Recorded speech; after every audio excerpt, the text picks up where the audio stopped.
Hello my dear students. तो बच्चों NCERT based question practice में आज हम सेल बायोलॉजी का सेकंड चैप्टर डिस्कस करेंगे, दैट इज बायोमॉलिक्यूल्स। काफी थ्योरेटिकल सा चैप्टर लगता है ये आप लोगों को, कुछ बच्चों को बहुत बोरिंग भी लगता है और इस चैप्टर को मैंने देखा है बहुत लास्ट के लिए आप लोग बचा के रखते हैं कि एंड में कर लेंगे, बट नो, ऐसी ये गलती आपको नहीं करनी है।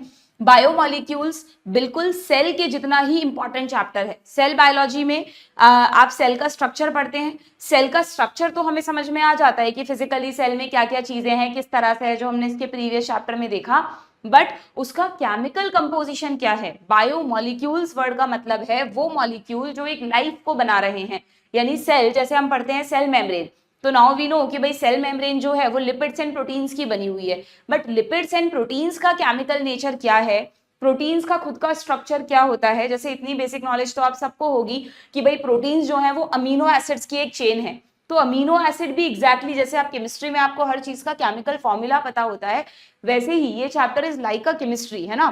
यहाँ पर आपको इस चैप्टर को पढ़ते वक्त आपको ऐसा ही लगेगा कि आप बायो की जगह केमिस्ट्री में चले गए हैं, but this is very very important to understand the chemical structure of the cell. तो आपको ये चैप्टर छोड़ना नहीं है, पूरा डिटेल में पढ़ना है, अच्छे से पढ़ना है।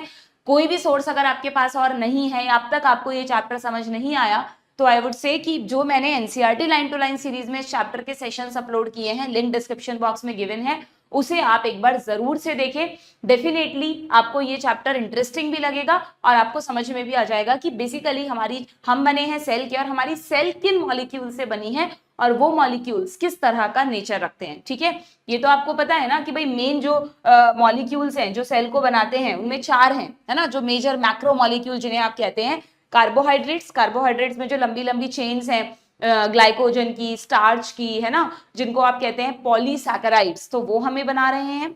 दूसरे हैं प्रोटीन्स जिन्हें आप कहते हैं पॉलीपेप्टाइड। पेप्टाइड क्यों? क्योंकि वो जब जुड़ते हैं अमीनो एसिड्स तो पेप्टाइड बॉन्ड से जुड़ते हैं, सो प्रोटीन्स हैं हमारे सेल में।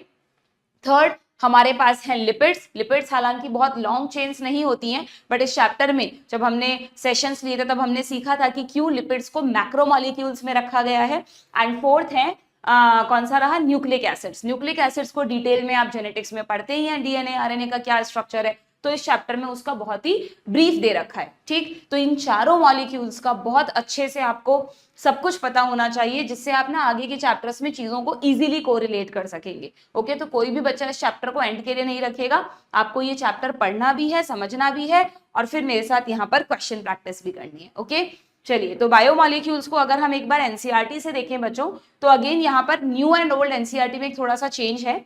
अगर आप न्यू एनसीईआरटी में देखेंगे तो न्यू एनसीईआरटी में टोटल 8 ही टॉपिक्स आपको दिखेंगे, जबकि ओल्ड एनसीईआरटी में 12 टॉपिक्स दिख रहे हैं। वो इसलिए क्योंकि ओल्ड एनसीईआरटी में ये जो 4 एक्स्ट्रा पैराग्राफ्स थे, मैं कहूंगी नेचर ऑफ बॉन्ड, जिसमें बताया था कि भाई जब सारे जैसे मान लो मैंने अभी आपको कहा अमीनो एसिड जुड़ता है तो पॉलीपेप्टाइड बॉन्ड बनता है, तो कौन सा बॉन्ड बनता है उसके बारे में बता रखा है, थोड़ा सा मेटाबॉलिज्म के बारे में बता रखा है, मेटाबॉलिक बेसिस फॉर लिविंग और लिविंग स्टेट, मतलब बहुत ही जनरल से 4 पैराग्राफ हैं जो जनरली ना पढ़ाने में भी बिल्कुल मजा नहीं आता, काफी बोरिंग लगते हैं। तो बहुत अच्छी बात है कि सीबीएसई ने एंड नीट में अपने सिलेबस में से इन चारों को हटा दिया है। ठीक है, आप देख रहे हैं दूसरी मतलब जो हमारी न्यू एनसीईआरटी है वहां पर सीधा स्ट्रक्चर ऑफ प्रोटीन के बाद एंजाइम्स के बारे में है।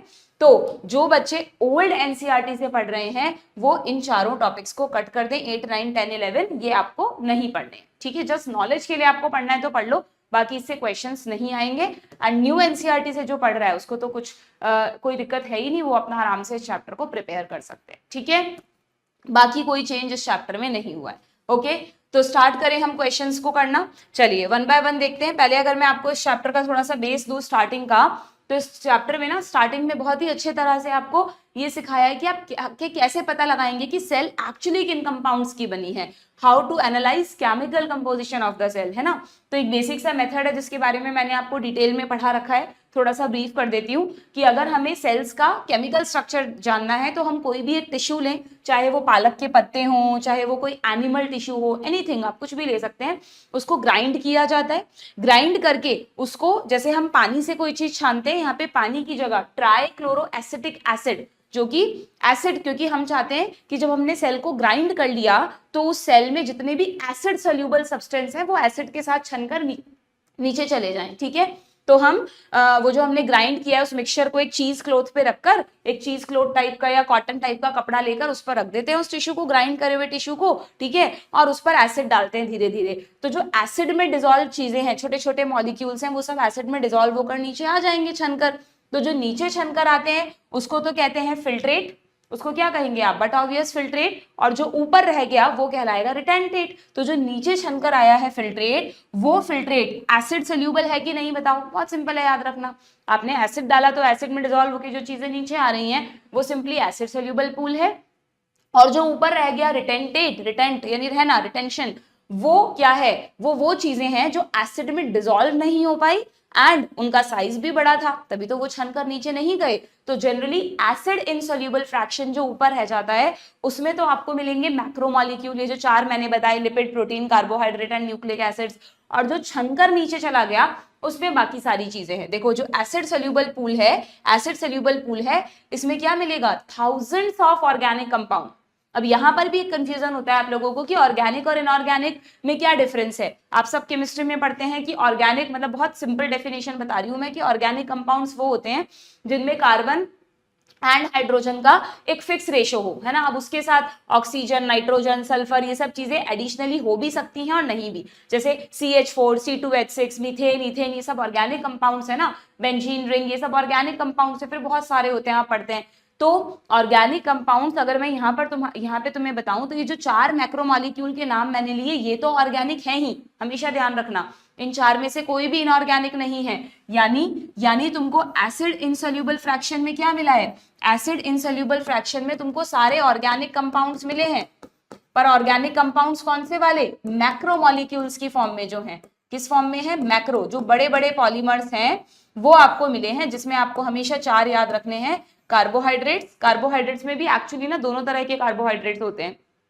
जो सिंपल शुगर्स होती है ना, जैसे ग्लूकोज, फ्रक्टोज, सुक्रोज, वो आप मैक्रोमोलिक्यूल में नहीं रखेंगे। तो यहाँ पर ज्यादा अच्छा है कि कार्बोहाइड्रेट की जगह लिखे हम पॉलीसैकेराइड्स। कार्बोहाइड्रेट में वो वाले कार्बोहाइड्रेट जो लॉन्ग चेन्स बनाते हैं, जैसे स्टार्च है, ग्लाइकोजन है, ग्लूकागॉन है, ठीक है, ग्लूकागॉन कहाँ से भूल गई मैं, ग्लूकागॉन तो हार्मोन है ना, वो तो प्रोटीन में जाएगा, सॉरी बच्चों, ग्लाइकोजन है, स्टार्च है, सेल्यूलोज है, ये वाले लॉन्ग पॉलीमर्स तो आएंगे पॉलीसैकेराइड में। प्रोटीन्स में सारे लॉन्ग पॉलीमर्स ही होते हैं। देन प्रोटीन्स के बाद लिपिड्स और एक न्यूक्लिक एसिड्स, ठीक है। इसमें मैं क्वेश्चन मार्क लगा रही हूँ क्योंकि हम आगे सीखेंगे अभी क्वेश्चन प्रैक्टिस करते वक्त कि क्यों लिपिड्स को लॉन्ग चेन ना होने के बावजूद भी मैक्रो कहा जाता है।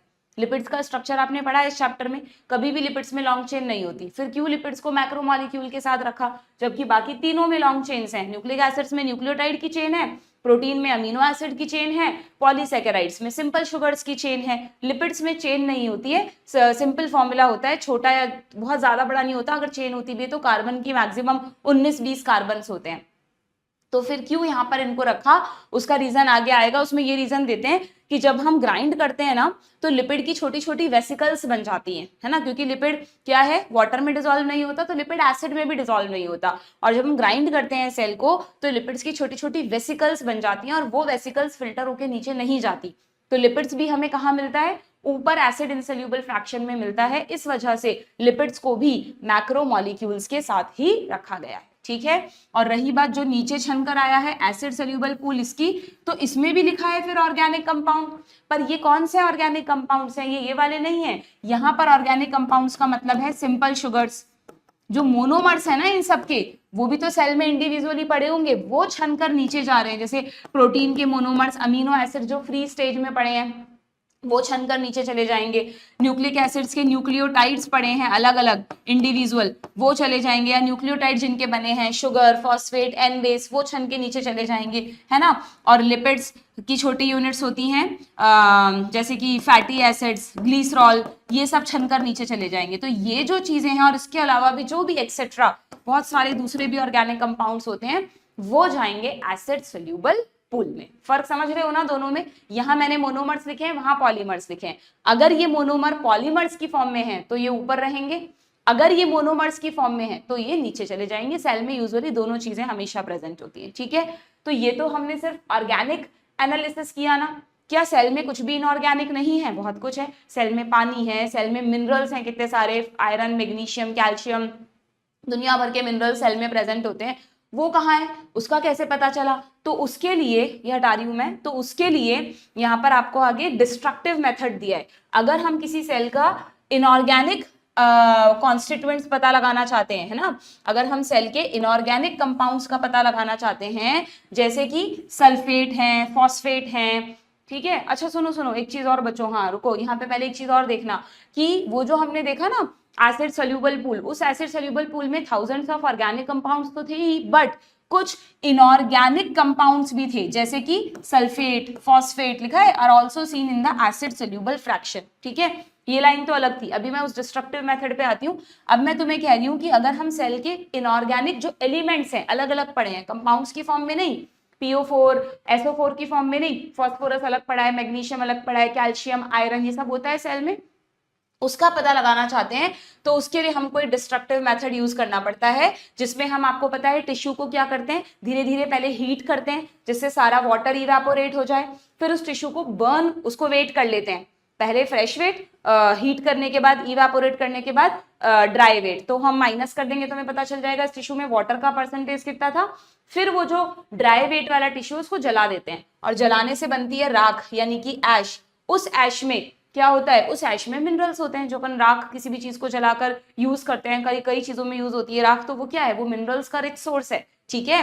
तो ऐश में हम केमिकल एनालिसिस कर लेते हैं कि भाई इसमें कौन कौन से मिनरल्स हैं, हमें पता चल जाता है। और जब हीट हो रहा होता है तो उसमें ना सिर्फ वाटर वेपर होती है बल्कि कुछ और गैसेस भी होती है, जैसे कार्बन कंपाउंड CO2 की फॉर्म में रिमूव हो जाते हैं, ठीक है वो, लेकिन वो हम ऑर्गेनिक में पता लगा चुके हैं कि कार्बन कंपाउंड्स कौन कौन से थे। तो इस तरह से हम पूरा एक आइडिया लगा सकते हैं कि सेल किन किन केमिकल्स की बनी है, ऑर्गेनिक भी एंड इनऑर्गेनिक भी। क्लियर? तो उसी बेसिस पर सेल का केमिकल कंपोजिशन पता लगाया गया, और एक लिविंग बॉडी को, जैसे ह्यूमन बॉडी लिखा है यहाँ पर, एक लिविंग बॉडी को कंपेयर किया गया अर्थ क्रस्ट से, कि दोनों में सेम एलिमेंट्स हैं कि अलग अलग हैं। तो एलिमेंट्स तो लगभग सेम हैं, है ना, सिर्फ एक चीज है जो काफी डिफर कर रही है, वो है सिलिकन। सिलिकन हमारी बॉडी में कब सुना आपने, तो ये नेग्लिजिबल होता है, बट ये अर्थ क्रस्ट में काफी अच्छा 27% प्रेजेंट होता है, और बाकी सब चीजों में परसेंटेज का डिफरेंस है, जो आप एक बार खुद पढ़ेंगे, क्योंकि अभी हम चैप्टर नहीं पढ़ने बैठ रहे हैं पूरा, ठीक है।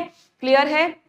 और एक चीज यहीं पर साथ में बता देती हूँ, आगे एक टेबल और दे रखी है, वो भी काफी इंपॉर्टेंट है, ये रहा, कौन से पेज पर है ये, जो भी आपका ये पेज नंबर है 109 पर, न्यू एनसीईआरटी में, है ना, न्यू एनसीईआरटी से ही पढ़ रहे हैं ना हम, जस्ट अ मिनट, हाँ इसको तो बंद कर देते हैं ओल्ड वाले को, तो ठीक है। तो यहाँ पर ये देखो, ये भी आपको ध्यान रखना है, this is the chemical composition of cell. अभी हम क्वेश्चंस पर आ रहे हैं, बट एक ब्रीफ हमने लिया है यहाँ पर, तो अगर आप इसको याद रखना चाहते हैं कि केमिकल कौन सा, प्रोटीन कितना है, कार्बोहाइड्रेट कितना है, तो इसको बड़े आराम से आप पेंसिल से भी याद रख सकते हैं, है ना। ये मेरे एक स्टूडेंट ने बताई थी, मैं इसको ट्रिक, तो तब से मैं बच्चों को बताने लगी हूँ। पेंसिल, पेंसिल में देखो, प्रोटीन, न्यूक्लिक एसिड, कार्बोहाइड्रेट, और एल से लिपिड्स, है ना, ये ई और आई जाने दो। तो ये सबसे ज्यादा अमाउंट देखो किसी भी सेल में किसका है, प्रोटीन। ये तो सबको पता है कि वाटर तो सबसे ज्यादा होता ही है हर सेल में, किसी भी बॉडी में, मतलब सेल की अगर आप बात कर रहे हो तो 70 to 90% क्या है, पानी है। और उसके अलावा जो चीजें बची, उसमें 4 मेन चीजें बची, कौन सी, प्रोटीन, कार्बोहाइड्रेट, लिपिड और न्यूक्लिक एसिड। तो उसको आप पेंसिल से याद रखो, PNCL, protein, nucleic acid, carbohydrate and lipids, जिससे आपको सीक्वेंस में याद रहेगा। प्रोटीन्स कितने हैं, 10 से 15%, न्यूक्लिक एसिड कितने हैं, 5 से 7%, कार्बोहाइड्रेट 3 और लिपिड 2, ठीक है, 15, 5, 3, 2। क्लियर? और बाकी जो सब बचा वो 1% में आ गया। सोचो, जो वो ऑर्गेनिक में, वो जो एसिड सोल्यूबल पूल में थाउजेंड्स ऑफ ऑर्गेनिक कंपाउंड्स थे मोनोमर्स की फॉर्म में, या जब हमने डिस्ट्रक्टिव मेथड किया तो राख में हमें मिनरल्स मिले, ये सब मिला के 1% की फॉर्म में है, ठीक है। क्लियर? तो ये आपको ध्यान में रखना है। अब हम आते हैं क्वेश्चंस पर, देखते हैं क्या क्वेश्चंस यहाँ पर हमें दिए गए हैं। एक बेसिक आइडिया लग गया आपको सेल के केमिकल कंपोजिशन का। चलिए, यहां तक अभी हमने देखा है, अभी हमने यहीं तक देखा है, ठीक है, ओके। तो क्वेश्चन है, सबसे पहला क्वेश्चन है, grinding of a living tissue. अगर आप एक लिविंग टिश्यू को ग्राइंड करेंगे, किसमें, ट्राइक्लोरोएसिटिक एसिड में। अलग से भी पूछ सकते हैं आपको कि लिविंग टिश्यूज को ग्राइंड करने के लिए क्या यूज किया जाता है। जैसे हम कोई भी चीज की चटनी बनाते हैं, पेस्ट बनाते हैं, तो हमें कुछ ना कुछ लिक्विड डालना पड़ता है ना, तो यहाँ पानी नहीं डालना है, यहाँ पर एसिड डालना है, छानना भी एसिड से है, ओके। तो it shows the presence of inorganic compounds. देखो आ गया ना, अगर हम उस लाइन पे ध्यान नहीं देते तो हम क्वेश्चन में ही उलझ जाते कि यार हमने तो ग्राइंडिंग में कहीं इनऑर्गेनिक पढ़ा ही नहीं, हमने तो ऑर्गेनिक पढ़ा है। बट यहाँ इनऑर्गेनिक कंपाउंड्स भी होते हैं जैसे कि सल्फेट एंड फॉस्फेट, तो इन्हें आप किस में रखोगे, ऊपर वाले इनसोल्यूबल पूल में या नीचे वाले सोल्यूबल पूल में, सिंपली सोल्यूबल पूल में। तो यहाँ पे आंसर क्या होगा, एसिड सोल्यूबल फ्रैक्शन, ठीक है, एंड डी तो हो नहीं सकता, बोथ ए एंड बी तो हो नहीं सकता, सो ऑप्शन बी हो जाएगा, ठीक है। आगे बढ़े, नेक्स्ट क्वेश्चन पर आते हैं। नेक्स्ट क्वेश्चन है identify the term ash in terms of living tissue sample analysis from the statements. ठीक है भाई, organic compounds oxidise to gaseous form after burning of the tissue. बताओ, जब हम बर्निंग करते हैं किसी भी टिश्यू की, तो जो भी सेल में ऑर्गेनिक कंपाउंड्स थे, जो डिस्ट्रक्टिव मेथड किया हमने, उसमें हमको ऑर्गेनिक क्यों नहीं मिले, जो राख थी उसमें मिनरल्स मिले। और हमने कहा जब हमने टिश्यू को हीट किया था तो जो पानी था वो इवेपोरेट हो गया। बाकी जो ऑर्गेनिक कंपाउंड्स थे उन सब में क्या था बताओ, ऑर्गेनिक कंपाउंड्स किसके बने हैं, कार्बन एंड हाइड्रोजन के, ज्यादा से ज्यादा उसमें ऑक्सीजन होगी, तो ये सब तो गैसेस की फॉर्म में निकल गया ना। जितना भी कार्बन था CO2 बन गया, जितना भी H और O था वो भी किसी और फॉर्म में H2O की फॉर्म में भी कन्वर्ट हो गया, या उनके ऑक्साइड्स बन के निकल गए सबके, है ना। तो इसका मतलब ऑर्गेनिक कंपाउंड ऑक्सीडाइज हो जाते हैं गैसियस फॉर्म्स में after burning of the tissue, बिल्कुल ठीक बात है, ठीक है। नेक्स्ट कह रहा है कि हमें क्या बताना है बच्चों, अच्छा हमें ऐश को पहचानना है, इनमें से ऐश क्या है, ठीक है। The material left after burning the tissue which contain inorganic element जैसे कि कैल्शियम, मैग्नीशियम एक्सेट्रा। तो यस, ऐश के रेफरेंस में हमें ये नहीं बताना क्या सही है क्या गलत, हमें बताना है इन चारों में से ऐश किसको कहेंगे, तो वो हो जाएगा ऑप्शन बी। इसे थोड़ी ना कहेंगे compound removed in the form of gases, वो तो सेम ही है। And compound which may be soluble in intracellular fluid, इसका यहाँ कोई रेलेवेंस नहीं है, ठीक है। Next, according to weight percentage the first 3 elements in human body are. तुम खुद देख सकते हो, अगर तुम इस टेबल में देखोगे जो सबसे शुरू में दी है तुम्हारे, तो तुमसे किसका पूछा है, फर्स्ट 3 एलिमेंट्स बताने हैं तुमको। तो मेनली CHO के बने हैं हमारे। अब देखो, कार्बोहाइड्रेट में CHO होता है, प्रोटीन्स में अमीनो एसिड्स होते हैं, अमीनो एसिड के स्ट्रक्चर में CHO होता है, लिपिड्स में, लिपिड्स जिनके बने हैं ये देखो, इसी के आगे तुम्हें सबके डायग्राम दिए हैं, ये अमीनो एसिड का फॉर्मूला, अमीनो एसिड में CHO है, ठीक है, साथ में नाइट्रोजन भी है। ये लिपिड्स के अलग अलग फॉर्मूला है, लिपिड्स में सब में CHO दिख रहा है ना, कार्बोहाइड्रेट्स में CHO दिख रहा है, और न्यूक्लिक एसिड्स किसके बने हैं, न्यूक्लियोटाइड्स के, न्यूक्लियोटाइड खुद किसके बने हैं, 3 चीजों के, सब में तुम्हें CHO दिख रहा है। तो C, H एंड O ये तीनों तो हमारे बॉडी के मेजर जितने भी ऑर्गेनिक कंपाउंड मतलब सॉरी मैक्रोमोलिक्यूल है उन सब में है।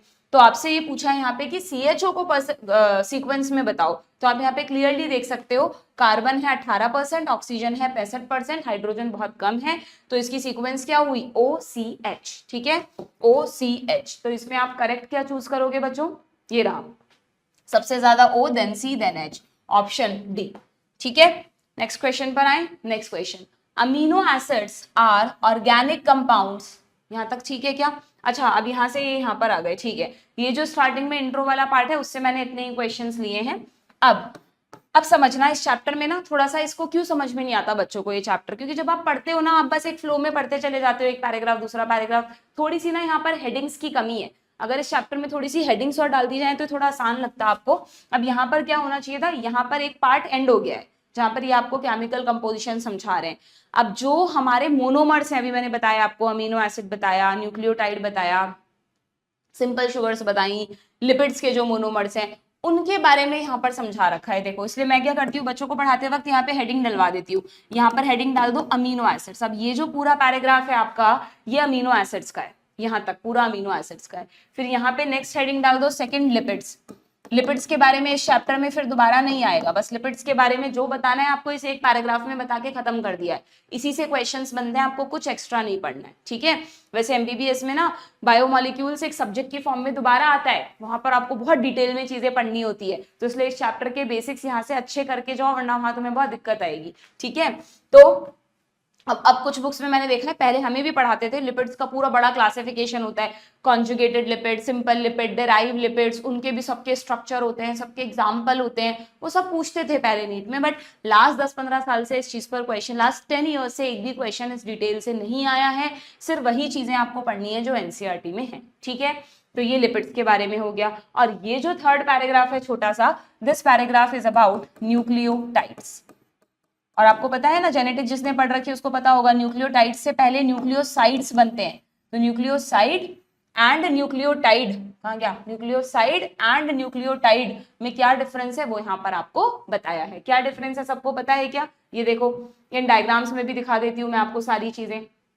पहले सिंपल शुगर्स के बारे में बता दिया, इसके बारे में अभी कुछ नहीं आया, लास्ट में आएगा। शुगर्स के बारे में आपकी बुक में कुछ भी नहीं है, क्योंकि आप केमिस्ट्री में आपकी एक है ना, आई डोंट नो नए सिलेबस में से कुछ चैप्टर्स तो लास्ट से हटे हैं, बट शुगर्स का बेसिक स्ट्रक्चर आपको कहीं ना कहीं पढ़ाया जाता है। शायद बायोमॉलिक्यूल चैप्टर नहीं हटाया आपके सिलेबस से, तो वहां पर आपको ग्लूकोज, फ्रक्टोज, सुक्रोज इन सब के बारे में बताया जाता है, इसलिए यहाँ कुछ भी नहीं दिया है इस चैप्टर में शुगर्स के बारे में। ठीक है, सिर्फ पॉलीसैकेराइड्स के बारे में वो आगे आएगा, मिक्स मत करना।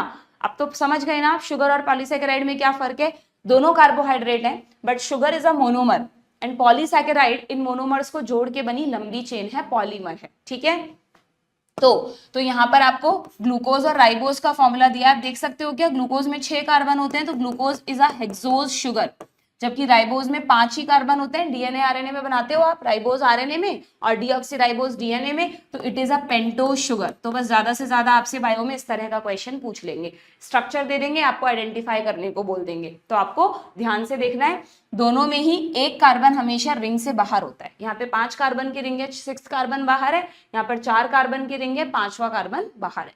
ठीक है, देन अमीनो एसिड्स के 3 के फॉर्मूले दिए हैं आपको, अभी हम क्वेश्चंस करेंगे उसमें आएंगे। वैसे तो अमीनो एसिड्स आपको पता है ना, 20 तरह के यहाँ लिखा है, एनसीईआरटी में लिखा है। देखो अभी भी एनसीईआरटी ने चेंज नहीं किया है, अभी भी न्यू एडिशन में भी एनसीईआरटी ने लिखा है कि वो अमीनो एसिड्स जो प्रोटीन्स बनाते हैं they are only of 20 types, जबकि आपको अगर आपने जहां पे भी पढ़ा होगा वहां टीचर्स ने बताया होगा कि एक्चुअली ये 20 टाइप्स नहीं है, बल्कि अब ये 21 टाइप हो गए हैं। कौन सा था, सेरोसिस्टीन है ना, ये भी एक जुड़ गया है, थोड़ा सा नाम मिसप्लेस हो रहा है मेरे दिमाग से, ये एक ऐड हो गया है एक अमीनो एसिड इसमें, जबकि अभी भी एनसीईआरटी में वो 20 ही लिखा है। तो ये बहुत दिक्कत वाली बात हो जाती है बच्चों के लिए कि जब है ना नीट में क्वेश्चन आता है कि भाई कितने तरह के अमीनो एसिड्स प्रोटीन को बनाते हैं, अब या तो ऑप्शंस में 20 और 21 अलग अलग ना हो, दोनों में से एक ही चॉइस हो, तब तो हम कर देंगे, बट अगर 20 भी आ जाए ऑप्शंस में और 21 भी आ जाए तो फिर ऐसे क्वेश्चंस में बच्चे मतलब बहुत ज्यादा कंफ्यूजन हो जाता है। और आज के टाइम में तो अगेन वही वाली बात है कि अगर 20 टिक कर आएंगे तो हम एनसीईआरटी के अकॉर्डिंग सही हैं, 21 टिक करके आएंगे तो हम लॉजिकली सही हैं। अब एनटीए क्या डिसाइड करता है, कुछ केसेस में एनटीए कहता है नहीं हम एनसीईआरटी को मानेंगे, कुछ केस में कहता है नहीं लॉजिकली जो करेक्ट है हम तो उसको मानेंगे, तो फिर वो, और कुछ केस में ऐसा भी कह देंगे कि ठीक है जिसने 20 टिक किया उसको भी मार्क्स और जिसने 21 टिक किया उसको भी मार्क्स। तो मैं तो हमेशा यही प्रे करती हूँ कि इस तरह के कंफ्यूजिंग क्वेश्चंस बच्चों को परेशान करें ही ना, एटलीस्ट मेन एग्जाम में। ठीक है, तो मैंने तुम्हें सारी सिचुएशंस बता दी है, क्लियर। तो अमीनो एसिड्स जो हैं उनके बारे में यहाँ पर आपको पूरा बताया, लेक्चर में मैंने डिटेल में पढ़ाया, दोबारा नहीं बता रही हूँ मैं। तो इन 20 तरह के या 21 तरह के अमीनो एसिड्स में से आपको क्या दिया है, यहाँ पर अमीनो एसिड्स के कुछ नाम दिए हैं, जैसे glutamic acid, lysine, valine, tyrosine, phenylalanine, tryptophan, है ना। तो आपको सारे पढ़ने की जरूरत नहीं है, इतने भी अगर आपको याद है तो इनफ है, ओके। या फिर इनके डायग्राम्स, इन पे ज्यादा क्वेश्चन आते हैं। ये देखो अमीनो एसिड्स में ग्लाइसिन, एलेनिन और सेरीन, क्या फर्क है देख रहे हो आप तीनों में। सभी अमीनो एसिड्स में क्या होता है, सभी अमीनो एसिड्स में क्या होता है बच्चों, ये बेसिक स्ट्रक्चर है हर अमीनो एसिड का कि एक कार्बन होगा जिसको बोलेंगे अल्फा कार्बन, इसी कार्बन पर एक तरफ अमीनो ग्रुप होगा और एक तरफ एसिडिक ग्रुप होगा, इसलिए इनका नाम है अमीनो एसिड। एक तरफ हाइड्रोजन होगा हमेशा, और एक जो वैलेंसी बची वो वेरिएबल है, उस पर कोई भी आर ग्रुप हो सकता है, या सबसे सिंपलेस्ट अमीनो एसिड ग्लाइसिन में आर नहीं होता बल्कि एच ही होता है, 2 जगह हाइड्रोजन होते हैं, ठीक है ना। एक तो सब में होता है, ये यहाँ एक और है, तो दिस इज, ध्यान रखना, स्टार बना लो, सिंपलेस्ट अमीनो एसिड। अभी क्वेश्चन आएगा तब आंसर टिक करना है तुम्हें। एलेनिन में यहाँ पर मिथाइल ग्रुप है और सेरीन में यहाँ पर CH2OH ग्रुप है, ठीक है। और भी बहुत सारे क्वेश्चंस बनते हैं that you have to remember. ये अमीनो एसिड्स के बारे में हो गया, ठीक है। तो एक बार अमीनो एसिड से रिलेटेड क्वेश्चंस देख लें हम। ये कह रहा है कि amino acids are organic compounds, बिल्कुल ऑर्गेनिक तो है ही, and they are called alpha amino acid. अभी बताया क्यों, क्योंकि amino acids are compounds of this, ठीक है, containing an amino group, acidic group as substituent on 2 different carbon. ये गलत है, अभी बताया सेम कार्बन पर अमीनो और एसिडिक ग्रुप होना चाहिए। Amino acids are compounds of, I think same लिखा है, substituents on the same carbon, ये सही लग रहा है, इसको टिक कर देते हैं। फिर भी इसमें देख लेते हैं क्या गलती है। Amino acids are found in acid insoluble fraction, देखो गड़बड़ नहीं करनी है, शुरू से बता रही हूं मैं तुम्हें। Amino acid is a monomer, तो मोनोमर छोटे साइज का है तो वो छनकर नीचे चला गया, वो एसिड सोल्यूबल पूल में होगा। उन अमीनो एसिड्स की चेन जो है प्रोटीन वो लंबी है, वो ऊपर रहेगी, वो एसिड इनसॉल्युबल में होगी। तो ये स्टेटमेंट ही गलत हो गया।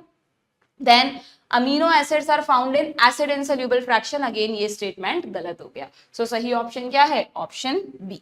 ठीक है, next, amino acids are amphoteric in nature, in their function, sorry, all amino acids are necessary for our body. पहले तो एम्फोटेरिक वर्ड का क्या मतलब होता है, आप केमिस्ट्री में पढ़ते हो, एम्फोटेरिक यानी डुअल नेचर, है ना। तो एक्चुअली क्या होता है, देखो आप अमीनो एसिड्स के लिए यहाँ पर एक डायग्राम दिया है, इस पर भी कई बार क्वेश्चन आता है, वेरी इंपॉर्टेंट। अमीनो एसिड्स का नेचर है आयोनाइजेबल, बिल्कुल ठीक है। क्यों आयोनाइजेबल है? क्योंकि इनके पास अमीनो ग्रुप भी है, एसिडिक ग्रुप भी, आपको पता है अमीनो ग्रुप बेसिक है, एसिडिक ग्रुप H+ आयंस देता है। तो जब हम अमीनो एसिड्स को डिफरेंट डिफरेंट पीएच के सॉल्यूशंस में डालते हैं तो अमीनो एसिड्स आयोनाइज हो जाते हैं। ठीक है, अब वो आयोनाइजेशन कैसे होता है देखना बच्चों, वो आयोनाइजेशन होता है इस तरह से, ये पीएच बढ़ता जा रहा है। अगर एसिडिक पीएच पर आप डालोगे अमीनो एसिड्स को, एसिडिक पीएच में, तो अमीनो एसिड्स इस तरह के आयंस बनाएंगे, NH3+ पॉजिटिव आयंस बना लेंगे। अगर आप अल्कलाइन पीएच में अमीनो एसिड्स को डालोगे तो अमीनो एसिड्स नेगेटिव आयंस बनाएंगे, एनायंस बनाएंगे, कैटायन भी बनाएंगे, एनायन भी बनाएंगे। और अगर न्यूट्रल पीएच पर है ना, न्यूट्रल पीएच पर है, तो देखो, तो अमीनो एसिड्स कैसा आयन बना रहे हैं जरा देखना ध्यान से। ये एक ऐसा आयन है जिसपे पॉजिटिव चार्ज भी है और नेगेटिव चार्ज भी है, ऐसे आयन को बोलते हैं ज्विटर आयन। ना ये कैटायन है ना एनायन है, इस तरह के आयंस को बोलते हैं ज्विटर आयंस। तो यस, अमीनो एसिड्स कौन सा नेचर शो कर रहे हैं? एम्फोटेरिक नेचर शो करते हैं। ठीक है, ये चीज आपको ध्यान रखनी है। तो यहाँ पर क्वेश्चन में आपको स्टेटमेंट दिया भाई amino acids amphoteric nature show करते हैं क्या? बिल्कुल सही है। रीजन में कहा है, अच्छा रीजन में इसका रीजन तो नहीं दिया, हमें दिख ही रहा है, एक अलग ही स्टेटमेंट लिख दिया। लेट्स चेक कि ये स्टेटमेंट सही है या नहीं। All amino acids are necessary for our body, क्या ये क्लासिफिकेशन तुमने पढ़ रखा है? यहां तो नहीं दे रखा, बट जब हम इसी चैप्टर में आगे हुई तो कह रही हूँ ये चैप्टर बहुत घुमा फिरा के दे रखा है, मतलब मुझे कोई कहे तो मैं इस चैप्टर को प्रॉपर्ली अरेंज कर दूं, है ना। सीबीएसई को करना चाहिए, इस चीज पर ध्यान देना चाहिए। अब पहले वहां बता दिया अमीनो एसिड्स के बारे में, फिर प्रोटीन्स में दोबारा बता रखा है अमीनो एसिड्स के बारे में। तो हमेशा ध्यान रखना अमीनो एसिड्स दो तरह के होते हैं बच्चों। कौन से दो तरह के होते हैं? एक होते हैं एसेंशियल अमीनो एसिड्स और एक होते हैं नॉन एसेंशियल अमीनो एसिड्स। अब ये क्लासिफिकेशन बहुत कंफ्यूज करता है बच्चों को, क्योंकि ये जो हमें ऐसा लगेगा कि एसेंशियल यानी जो हमारे लिए जरूरी है और नॉन एसेंशियल यानी जो हमारे लिए जरूरी नहीं है, बिल्कुल गलत। ऐसा कोई लॉजिक आपको नहीं देना है।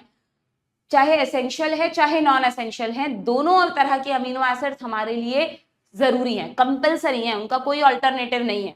अगर जो 20 तरह के अमीनो एसिड्स हैं, किस तरह के अमीनो एसिड्स हैं, उनको डिवाइड किया गया है कि उनमें से कौन कौन से एसेंशियल है, कौन कौन से नॉन एसेंशियल है। पहले तो वो भी पूछा जाता था, उसकी भी एक लिस्ट होती है, मैंने लेक्चर में बता रखी है, वैसे अब नहीं पूछते।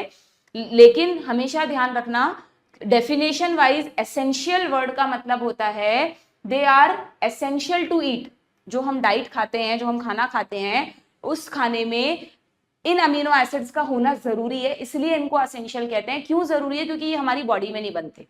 और नॉन एसेंशियल अमीनो एसिड्स वो हैं जो हमारी बॉडी खुद ही सिंथेसाइज कर लेती है, तो अगर हम उनको डाइट में नहीं भी खाएंगे ना तो चल जाएगा। तो ये जो डेफिनेशन आई है, जो वर्ड्स का ओरिजिन हुआ है, ये इस बेसिस पर नहीं हुआ कि बॉडी को जरूरी है कि नहीं, बॉडी को तो दोनों जरूरी हैं। दोनों में से कोई भी ग्रुप के अमीनो एसिड नहीं हुए तो प्रोटीन्स नहीं बन पाएंगे हमारी बॉडी में। बट अगर बॉडी खुद बना रही है उनको तो डाइट में एसेंशियल नहीं है। अगर बॉडी उन्हें नहीं बना रही है तो diet is the only source, so they are essential in diet. ठीक है, तो इस तरह से इनको क्लासिफाई किया गया है। दिख रहा है, dietary proteins are the source of essential amino acid, और कोई सोर्स नहीं है हमारे पास। जबकि non essential amino acids diet से भी मिल सकते हैं, कोई प्रॉब्लम नहीं है, लेकिन हमारी बॉडी तो उन्हें बनाएगी ही बनाएगी। समझ गए कि आप? इस पे बहुत अच्छा ऐसा रीजन क्वेश्चन अलग से बन सकता है। डन। तो यहाँ पर आपको कहा है all amino acids are necessary for our body. Yes, amino acids हमारी बॉडी के लिए सभी जरूरी हैं, चाहे वो एसेंशियल हो चाहे वो नॉन एसेंशियल हो। क्लियर? तो दोनों स्टेटमेंट सही हैं, बट ये इसका करेक्ट एक्सप्लेनेशन नहीं है। ओके, इसका एक्सप्लेनेशन होना चाहिए था जो अभी पीएच वाला कॉन्सेप्ट हमने समझा वो। नेक्स्ट क्वेश्चन पर आ जाओ। विच शो ज्विटर आयन लो, अब तो तुरंत पहचान लोगे, जिस पर प्लस और माइनस चार्ज दोनों हैं वो ज्विटर आयन है। ये रहा ऑप्शन बी। कहा ना मैंने, अगर कॉन्सेप्ट पे अच्छी पकड़ बनी है, अगर अच्छे से क्वेश्चन प्रैक्टिस की है, तो नीट में बोलते हैं ना कि दो चीजों का गेम है, स्पीड एंड एक्यूरेसी, वो आप अच्छे से कर पाओगे और बायो में फुल मार्क्स लेकर आ पाओगे। ठीक है, मैच द कॉलम कर दो भाई। अब मैं, अच्छा ये लिपिड से रिलेटेड आ गया, अब थोड़ा सा लिपिड्स के बारे में देख लेते हैं, है ना। अमीनो एसिड्स के बारे में तो मैंने तुम्हें बता ही दिया। ये वाले क्वेश्चंस और तुम जो भी प्रैक्टिस करोगे वहां पे तुम्हें इस तरह के क्वेश्चंस और मिल जाएंगे कि भाई पहचानो कौन सा अमीनो एसिड है, इनमें से एसिडिक क्या है, बेसिक क्या है, न्यूट्रल क्या है। ये कैसे पता लगाते हैं कि अगर तुम अमीनो एसिड को देखोगे तो एक एसिडिक ग्रुप है, एक अमीनो ग्रुप है, तो ये तो कैसे हुए, न्यूट्रल, ना ज्यादा एसिडिक ना ज्यादा बेसिक। बट अगर किसी अमीनो एसिड के स्ट्रक्चर में मान लो ये जो आर ग्रुप है, यहाँ पर इस आर ग्रुप में कुछ भी एक चेन होती कार्बन की, उसमें COH एक और होता, तो वो अमीनो एसिड कैसा हो जाता है, एसिडिक, क्योंकि उसमें 2 COH ग्रुप हो जाते। जबकि अगर इस R ग्रुप में कोई NH2 ग्रुप होता तो NH2 2 हो जाते, तो वो अमीनो एसिड कैसा हो जाता, बेसिक। और अगर दोनों एक एक हैं, बराबर बराबर हैं, तो फिर वो हुआ न्यूट्रल अमीनो एसिड। ठीक है, इस बेसिस पर अमीनो एसिड्स को क्लासिफाई किया जाता है। डन। चलिए अब थोड़ा सा लिपिड्स के बारे में देख लेते हैं। लिपिड्स में आपको यहाँ पर क्लियरली लिखा है, तो सबको पता है भाई लिपिड्स वाटर इनसोल्यूबल होते हैं। अब लिपिड्स का थोड़ा सा समझना, तो जो लिपिड्स है ना बच्चों, ये देखो इन डायग्राम से बता देती हूँ मैं तुमको। यहाँ पर 1 2 3 4 5 5 डायग्राम तुम्हें लिपिड्स के दिए हैं। सबसे पहले तो कई बच्चों को ये कंफ्यूजन होता है कि यार फैट एंड ऑयल या लिपिड ये सब अलग अलग हैं कि एक ही हैं। एक्चुअली जो पूरे कंपाउंड्स हैं उनको कलेक्टिवली लिपिड्स कहते हैं। अब लिपिड्स दो तरह के होते हैं, फैट एंड ऑयल। बहुत आसान है पता लगाना। ऑयल यानी जो हमेशा लिक्विड स्टेज में रहते हैं, जो आप घर में नॉर्मली जितने भी आप वेजिटेबल ऑयल्स यूज करते हो वो सब क्या है, वो सब ऑयल्स हैं। चाहे कोई भी मौसम हो, विंटर हो समर हो, हमेशा वो ऑयल लिक्विड फॉर्म में रहेंगे। ठीक है, लेकिन फैट आप किसको कहते हो बच्चों, फैट्स वो हैं जब बहुत ज्यादा गर्मी पड़ेगी तब तो वो पिघल जाएंगे, जैसे घी, बटर, है ना। अगर आप घी को गर्म करते हो तो वो मेल्ट हो जाता है, अगर आप बटर को गर्म करते हो, बाहर रखते हो थोड़ी देर के लिए, तो वो मेल्ट हो जाता है, इसलिए आपको उसको रेफ्रिजरेट करना पड़ता है। तो जो फैट्स हैं वो सॉलिड स्टेज में होते हैं और हाई टेम्परेचर पर ही वो मेल्ट होते हैं, अदरवाइज नहीं होते। ठीक है, तो ये this is the basic difference between fat and oil. यहाँ पर एक कंफ्यूजन होता है कि मैम कोकोनट ऑयल को किस में रखें, बाकी सारे ऑयल को तो ऑयल में रख दिया, बट कोकोनट ऑयल को बोलते तो हम ऑयल है, पर वो तो घी जैसा नेचर शो कर रहा है, फैट जैसा नेचर शो कर रहा है। सर्दियों में कोकोनट ऑयल जम जाता है ना, तो क्योंकि coconut oil is a fat, it is not a pure oil, coconut oil is a fat. ऐसे ही वो जो डालडा घी होता है, पाम ऑयल, वो भी इज अ फैट, है ना। कोई भी ऐसा ऑयल अगर वो सर्दियों में जम रहा है तो आप उसे ऑयल में नहीं रखेंगे, बल्कि आप उसे फैट में रखेंगे। ठीक है, ये चीज यहाँ पर थोड़ी सी, ज्यादा तो नहीं बट थोड़ी सी यहाँ पर एक्सप्लेन भी की है कि फैट और ऑयल में मेल्टिंग पॉइंट का डिफरेंस है। ठीक है, और इसमें एक ऑयल का और नाम दिया है, जिंजली ऑयल, है ना। ये वो होता है, वो कौन सा तेल हम लोग यूज करते हैं, जिंजली ऑयल को क्या कहते हैं नॉर्मल लैंग्वेज में, किसका तेल बच्चों, दिमाग से निकल गया। बहुत कॉमनली यूज होता है, घरों में भी यूज होता है, बट इसका हिंदी याद नहीं आ रहा, गूगल कर लेना। ठीक है, तो जिंजली ऑयल भी एक तरह का ऑयल का एग्जाम्पल है। ठीक है, समझ में आ गया आपको ऑयल और घी मतलब फैट्स में क्या फर्क है। हाँ, अब मैं आपको ना ऑयल ये बता रही थी, तो फैट्स एंड ऑयल्स को मिलाकर आप लिपिड्स कहते हैं। अब देखो लिपिड्स में क्या क्या वेराइटीज हैं। जैसे मैंने तुम्हें कहा कि protein is a chain of amino acid, और अमीनो एसिड क्या होता है वो हमने देख लिया। फैट को समझना, फैट जो है वो क्या है, मतलब लिपिड जो है वो क्या है, लिपिड या तो लिपिड बना होगा ग्लिसरॉल का, ग्लिसरॉल भी इज अ लिपिड। ग्लिसरॉल जो ग्लिसरीन यूज करते हैं हम घर में, दैट इज ग्लिसरॉल। लेबोरेटरी में भी बहुत यूज होता है, आपने बायो लैब, केमिस्ट्री लैब में देखा होगा। दिस इज ग्लिसरॉल, ये फॉर्मूला दिख रहा है, बस ये इसका सिंपल फॉर्मूला है। 3 कार्बन की चेन है, तीनों पर वैलेंसी में OH और H लगे हुए हैं, दैट्स इट। या फिर एक और तरह के लिपिड्स होते हैं जो एसिडिक फॉर्म में होते हैं, जो COH ग्रुप रखते हैं। इसमें कहीं COH ग्रुप नहीं है ना, जो COH ग्रुप रखते हैं, ऐसे फैट्स को कहते हैं फैटी एसिड्स। लिपिड्स दो तरह के होंगे, या तो ग्लिसरॉल इज अ लिपिड या तो fatty acid is a lipid. Fatty acid भी एक तरह का लिपिड है, एक ऐसा एसिड है जो फैटी नेचर शो कर रहा है, ये क्या है, फैटी एसिड कहलाएगा। फैटी एसिड मैम कौन कौन से होते हैं, तो फैटी एसिड में क्या होता है बच्चों, ये आपको दिख रहा है, यहाँ पे CH3 होगा डेफिनेटली, COH होगा, और ये जो CH2 है यहाँ पर N, यहाँ पे जैसे उन्होंने 14 लिखा है तो ये N है। यहाँ पर N की वैल्यू 1 2 3 4 5 6 7 8 9 ऐसे लगभग कितने कार्बन हो सकते हैं, यहाँ पर लिखा हुआ है तुम्हारी बुक में। इसमें मैक्सिमम 20 कार्बन हो सकते हैं। मैक्सिमम कितने, मतलब 20 का मतलब 20 में से एक कार्बन, ये वाला नहीं गिना इन्होंने, मतलब ये वाला भी गिना है, सॉरी, एसिडिक का भी कार्बन गिना है, तो इसमें अगर मैं एक बार एसिडिक को हटा दूं तो 14 और एक 15 कार्बन इसके और एक कार्बन इसका, तो पामिटिक एसिड के पास टोटल कितने कार्बन है? 16 कार्बन है। ये क्वेश्चन भी आया हुआ है नीट में, पामिटिक एसिड के पास टोटल कितने कार्बन है? 16 कार्बन है, ठीक है। जबकि ऐसे ही एक होता है एराकिडोनिक एसिड, एराकिडोनिक एसिड के पास टोटल कितने कार्बन है? 20 कार्बन है। उन 20 कार्बन में से एक कार्बन अगर एसिडिक ग्रुप का हटा दूं तो 19 कार्बन की चेन है, तो ठीक है। तो यहाँ पर इन्होंने लिखा है कि N की वैल्यू 1 to 19 कुछ भी हो सकती है, ओके। और इसमें इन्होंने बच्चों थोड़ा सा कंफ्यूजिंग है, इसमें इन्होंने पूरे को इंक्लूड किया, जैसे यहाँ 14 और एक 15, तो यहाँ N की वैल्यू 15 है और ये 16 कार्बन है, इसको भी लेना है इस वाले सी को, ठीक है। यहाँ पर अगर N की वैल्यू 19 है और ये 20वां कार्बन है तो this is the formula, this become formula of arachidonic acid. तो इस तरह फैटी एसिड्स भी अलग अलग तरह के होते हैं depending on the number of carbon other than this carboxylic group. तो फैट दो तरह के हो गए, एक तो सिंपल ग्लिसरॉल हो गया, एक सिंपल फैटी एसिड हो गए। और तीसरे तरह के जो फैट है, 3 तरह के होते हैं फैट मतलब लिपिड, लिपिड 3 तरह के होते हैं, या तो फैटी एसिड, या तो ग्लिसरॉल, या तो इन दोनों का कॉम्बिनेशन। कोई लंबी चेन नहीं है, बस दिस इज ऑल। देखो इसमें क्या किया, ध्यान से देखना, ये ग्लिसरॉल है, ये लिखा हुआ CH2 CH CH2, OO भी ले लिया इसका। अब क्या किया, ये रहा एक O, ये रहा एक, ये रहा एक, ये रहा। अब क्या किया, H को हटाते गए और उसकी जगह फैटी एसिड को जोड़ते गए। एक H हटा के फैटी एसिड जोड़ दिया तो मोनोग्लिसराइड, एक और फैटी एसिड जोड़ दिया डाइग्लिसराइड, एक तीसरा फैटी एसिड जोड़ दिया तो बन गया ट्राइग्लिसराइड्स। तो थर्ड कैटेगरी क्या हुई लिपिड्स की, glyceride. What is glyceride? Glyceride is a combination, glycerides मतलब glycerides equal to fatty acid plus glycerol, ठीक है। तो 3 तरह के लिपिड्स होते हैं, या तो फैटी एसिड खुद एक लिपिड है जो कई तरह के हैं, या तो ग्लिसरॉल खुद एक लिपिड है जो कई तरह के हैं, या अगर फैटी एसिड और ग्लिसरॉल इस तरह से जुड़ जाएं तो बनेंगे ग्लिसराइड, जो मोनो, डाई एंड ट्राई तीनों तरह के होते हैं। ज्यादातर जो हम डाइट में फैट्स खाते हैं वो ट्राइग्लिसराइड है। आप किसी भी चिप्स के पैकेट पर, कोई भी आप जो सामान बाजार से खरीद के लाते हैं उसमें देखना केमिकल कंपोजिशन में लिखा रहता है ट्राइग्लिसराइड्स, ठीक है। तो ट्राइग्लिसराइड्स तो जनरली हमारी डाइट में होते ही होते हैं, जिसे हमें हमारे डाइजेस्टिव सिस्टम को डाइजेस्ट करना पड़ता है, ओके।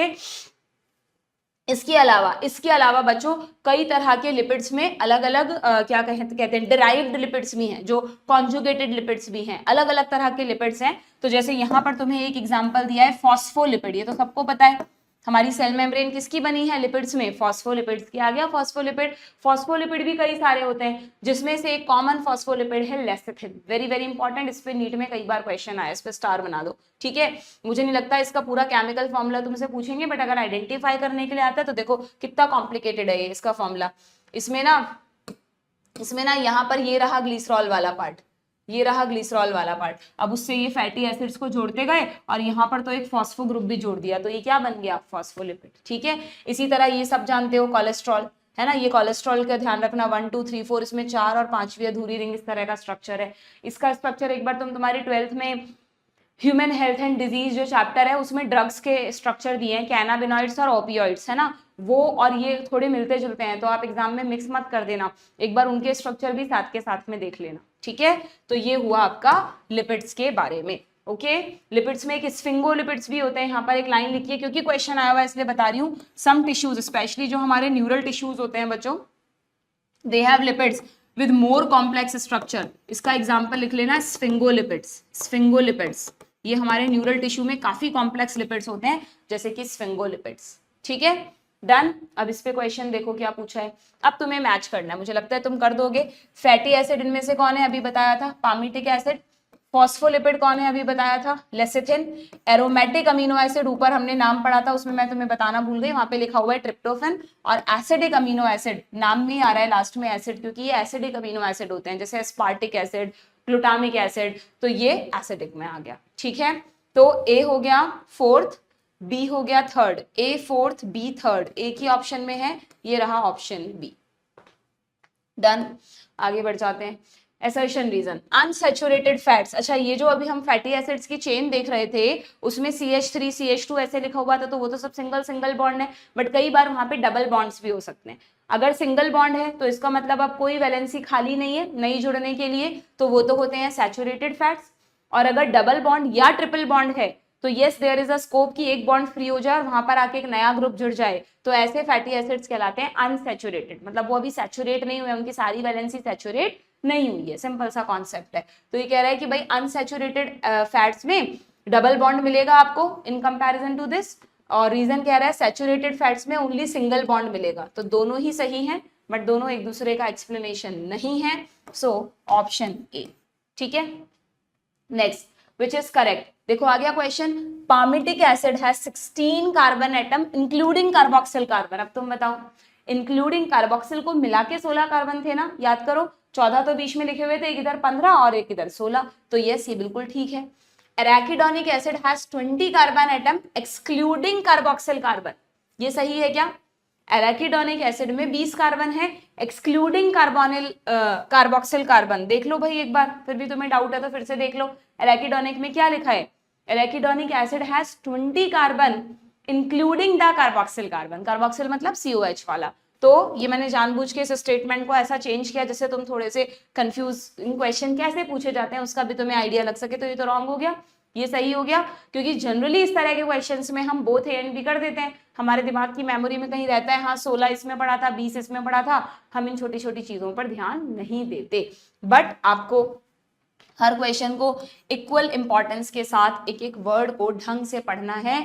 यही चीजें हैं जो आपके अननेसेसरी मार्क्स कट करवा देती है, नेगेटिव मार्किंग हो जाती है, और फिर आप वही 20-30 नंबर से रह जाते हो, है ना। तो स्पेशली उन बच्चों के लिए जिनके कॉन्सेप्ट्स क्लियर हैं, 600 तक पहुंच चुके हैं वो, या जो भी तुम्हारी कैटेगरी में मार्क्स चाहिए वहां तक तुम पहुंच गए, और 30-40 नंबर से तुम हमेशा, मतलब तुम किसी इस साल रह गए हो, तो वो बच्चे स्पेशली ऐसी चीजों पर फोकस करें कि हम क्वेश्चन को अटेंटिवली पूरे फोकस के साथ पढ़ रहे हैं या नहीं, है ना। क्योंकि वो आप बार बार सिलेबस करने से नहीं होगी ये गलतियां इंप्रूव बच्चों, ये तो सिर्फ तभी इंप्रूव होगी जब तुम क्वेश्चंस करने का तरीका सीखोगे कि हाँ this is a full proof method, अब मैं क्वेश्चंस को इस तरह से करना सीख गया। और ये कोई सिखाएगा नहीं, कोई नहीं सिखा सकता तुम्हें खुद ही प्रैक्टिस करनी पड़ेगी। जैसे मैं यहाँ पढ़ रही हूँ तो आप बस जस्ट ये सीख सकते हो कि हाँ मैम कैसे क्वेश्चन को सॉल्व करती है, एक एक चीज तक आगे तक जब तक श्योर नहीं हो जाती है तब तक देखती है एंड तक। तो हमें भी वो चीज अप्लाई करनी है और धीरे धीरे उसे स्पीड में लाना है, ठीक है। डन, आगे बढ़ जाएं, चलिए नेक्स्ट क्वेश्चन पर आते हैं। In a DNA molecule nucleoside contain, ठीक है भाई। अब ये लिपिड्स के बाद यहाँ पर आपको थोड़ा सा मैंने अभी कहा न्यूक्लियोसाइड और न्यूक्लियोटाइड के बारे में दे रखा है, वो मैं तुम्हें यहाँ डायग्राम से बता देती हूँ। जिसने जेनेटिक्स पढ़ रखी है उन सबको पता होगा कि क्या होता है, 3 चीजें होती हैं। एक शुगर होता है, ये जो आपको इसमें पिंक कलर से स्ट्रक्चर दिखाया है, ठीक है, ये सॉरी, ये जो बीच में दिखाया है O कार्बन वाला, ऊपर अभी राइबोस शुगर देखी थी, एक शुगर होती है। प्लस इस शुगर पर एक आपको जोड़ना है N बेस और एक तरफ आपको जोड़ना है फॉस्फेट ग्रुप।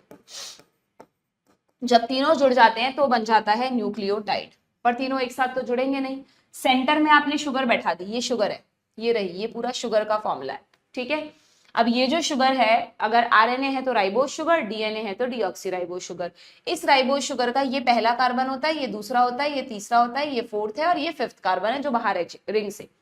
तो हमेशा ध्यान रखो फर्स्ट कार्बन पर नाइट्रोजन बेस आकर जुड़ता है। तो फर्स्ट कार्बन पर आपको दिख रहा है नाइट्रोजन बेस, एडेनिन। एडेनिन का खुद का स्ट्रक्चर ऐसा है, यानी ये दोनों रिंग्स मैं यहाँ पर जोड़ूंगी तब वो एक स्ट्रक्चर बनेगा, पर इन्होंने दोनों रिंग्स ना बना के सीधा नाम लिख दिया है। क्या लिख दिया है? एडेनिन। बट उसका मतलब ये दोनों रिंग्स का स्ट्रक्चर यहाँ पर आकर जुड़ा है, बॉन्ड बने हैं इस रिंग और इन दोनों के, मतलब इस एडेनिन के बीच में, ठीक है। तो हमेशा ध्यान रखना है शुगर और N बेस जब आपस में जुड़ते हैं बच्चों, पहले कौन जुड़ता है? जो पहले कार्बन से दोस्ती करेगा। पहले कार्बन से दोस्ती कौन करता है? नाइट्रोजन बेस, ठीक है। इन दोनों को तो कहते हैं न्यूक्लियोसाइड, इन दोनों को क्या कहते हैं? न्यूक्लियोसाइड। और जब इस न्यूक्लियोसाइड पर आकर फॉस्फेट ग्रुप जुड़ जाता है, देखो जरा, अब ये रहा न्यूक्लियोसाइड, ये रहा न्यूक्लियोसाइड, इसमें एडेनिन है और यहाँ आके फॉस्फेट ग्रुप और जुड़ गया 5वें कार्बन पर। तो जैसे ही फॉस्फेट ग्रुप जुड़ जाता है तब आप इसको क्या कह देते हो? तब आप इसको कह देते हो nucleotide. This is the difference between nucleoside and nucleotide. पहले शुगर अकेली थी, शुगर से आकर N बेस जुड़ा तो न्यूक्लियोसाइड बना पहले कार्बन पे, और शुगर के 5th कार्बन पे जब फॉस्फेट आके जुड़ा तो क्या बन गया? तो बन गया nucleotide. This is the basic difference. Naming कैसे करते हैं? अगर नाइट्रोजनस बेस का नाम है एडेनिन, ठीक है, तो जैसे ही एडेनिन शुगर पे जुड़ेगा तो अब इस न्यूक्लियोसाइड का नाम हो जाएगा एडिनोसिन, और जब फॉस्फोरिक एसिड जुड़ जाएगा तो इसका नाम हो जाएगा एडिनाइलिक एसिड। जैसे मैं तुम्हें एग्जांपल देती हूँ, अगर एडेनिन की जगह ग्वानिन होता, 2 तरह के होते हैं नाइट्रोजन बेस, या तो प्यूरिन या पायरिमिडिन। इसमें भी ध्यान रखना, ये उनको समझ में आ रहा होगा अभी थोड़ा, जिनकी थोड़े से जेनेटिक्स के कॉन्सेप्ट अच्छे हैं, उसके बिना ये थोड़ा सा दिक्कत करता है, वहां पे बहुत अच्छे से पढ़ा रखा है मैंने, है ना। प्यूरिन्स और पायरिमिडिन्स सबको पता है। प्यूरिन्स में देखो, प्यूरिन का नाम छोटा है बट उसमें 2 रिंग होती है, पायरिमिडिन का नाम लंबा है लेकिन उसमें 1 ही रिंग होती है, ये याद रखने का तरीका है, ठीक है। तो प्यूरिन्स 2 होती है। एडेनिन, अब अगर मान लो यहाँ गुआनिन होता तो गुआनिन में तुम क्या करते, गुएनोसिन, गुएनाइलिक एसिड, ठीक है। अब पायरिमिडिन की नेमिंग कैसे करते हैं, ये स्ट्रक्चर दिया है यूरेसिल का, तो जब ये यूरेसिल आकर शुगर पे जुड़ गया तो इसका नाम हो गया यूरिडिन। यूरोसिन नहीं किया, यूरिडिन, पायरिमिडिन में डिन आता है। अगर यहाँ होता साइटोसिन तो ये बन जाता साइटिडिन, अगर यहाँ होता थायमिन तो ये बन जाता थायमिडीन, और उसी के अकॉर्डिंग एसिड बना दो। जैसे ये बनेगा यूरिडाइलिक एसिड, थायमिडाइलिक एसिड, एंड एक क्या बताया मैंने तुमको, साइटिडाइलिक एसिड, ठीक है। इस तरह से इनकी नेमिंग होती है, मैंने सब कुछ लेक्चर में बहुत अच्छे से पढ़ा रखा है, यहाँ पर हम सिर्फ रिवीजन कर रहे हैं, ओके। जो बच्चे, मैं जब क्वेश्चंस के साथ आपको इस तरह से चीजें बताती हूँ ना, अगर कोरिलेट कर पा रहे हैं इसका मतलब वो रिवीजन के लिए बिल्कुल तैयार है, उनकी वही स्टेज चल रही है जहां पे उनको चीजें बस रिवाइज करनी है। और अगर उलझ रहे हो, नहीं समझ में आ रहा कि मैम जो बीच बीच में बता देती है हमें आधा समझ में आ जाता है आधा नहीं, तो you are wasting your time. पहले आपको अपने कॉन्सेप्ट स्ट्रॉन्ग करने पड़ेंगे, फिर जब आप रिवीजन और क्वेश्चन प्रैक्टिस साथ में करोगे तो बात बनेगी, ठीक है। चलिए, in a DNA molecule nucleoside contain, अब साइड पूछा है तो साइड में क्या करें, शुगर तो लगानी ही लगानी है। शुगर कौन सी है, पेंटो शुगर, और पेंटो शुगर के पहले कार्बन पर नाइट्रोजनस बेस जोड़ दो, सिंपल, ए ऑप्शन हो जाएगा। टाइड होता तो एन बेस, पेंटो शुगर और फॉस्फोरिक एसिड तीनों जोड़ देते, ठीक है। ऐसा कोई कॉम्बिनेशन नहीं होता जिसमें शुगर पर पहले फॉस्फोरिक एसिड आकर जुड़ जाए, ऐसा कॉम्बिनेशन ही नहीं होता। शुगर पे हमेशा पहले एन बेस जुड़ता है, लास्ट में फॉस्फोरिक एसिड जुड़ता है। MnOP, पहले एन आएगा फिर पी आएगा, ठीक है। नेक्स्ट असर्शन रीजन, यहाँ पे क्या दिया है देखें, adenine and guanine, adenine and guanine are purines, while cytosine, thymine and uracil are pyrimidines, बिल्कुल ठीक है। अभी बताया, प्यूरिन है Ag और पायरिमिडिन है कट, CUT कट, ये तीनों पायरिमिडिन्स हैं, ठीक है। फिर आगे बोला है इसने, अच्छा जब हम डीएनए का स्ट्रक्चर पढ़ते हैं जेनेटिक्स में तो वहां मैंने सबको पढ़ा रखा है कि जब 2 चेन आपस में जुड़ती हैं तो एडेनिन हमेशा सामने थायमिन से बॉन्ड बनाता है, 2 हाइड्रोजन बॉन्ड बनते हैं, और साइटोसिन हमेशा सामने गुआनिन से बॉन्ड बनाता है, वाइस वर्सा 3 हाइड्रोजन बॉन्ड बनते हैं। यही बात यहाँ लिखी है कि एडेनिन और थायमिन के बीच में 3 हाइड्रोजन बॉन्ड बनेंगे, उल्टा लिख दिया, जबकि G एंड C के बीच में 2 हाइड्रोजन बॉन्ड बनेंगे। तो यहाँ पर only assertion is correct, reason is incorrect, option B, ठीक है। नेक्स्ट क्वेश्चन क्या है, ठीक है भाई, तो ये आपका बच्चों ये वाला पार्ट हो गया है, ठीक है, रिवाइज, जिसमें हमने जो मोनोमर्स है, इंडिविजुअल यूनिट्स हैं, उनके बारे में थोड़ी थोड़ी बेसिक नॉलेज ली और क्वेश्चंस देखे। अब नेक्स्ट पैराग्राफ जो इसमें है वो मेटाबोलाइट्स के बारे में है। भाई हमारी बॉडी में आपको पता है हमेशा मेटाबॉलिज्म होता रहता है, तो मेटाबॉलिज्म के प्रोडक्ट्स को क्या कहते हैं, metabolites. Now what is primary and what is secondary metabolite. Primary metabolite तो बहुत सिंपल है, प्राइमरी मेटाबोलाइट का मतलब हमने मान लो हमने क्या खाया, हमने कोई ऐसी चीज खाई जिसमें शुगर्स का पॉलीमर है, उसका डाइजेशन हुआ और शुगर्स रह गई, ठीक है। तो जैसे स्टार्च ले लो, चलो स्टार्च हमने खाया, अमाइलेज एंजाइम डाइजेशन करता है, तो स्टार्च को किस में तोड़ दिया, ग्लूकोज में। अब ग्लूकोज का एब्जॉर्प्शन होगा, तो glucose is a primary metabolite, ठीक है।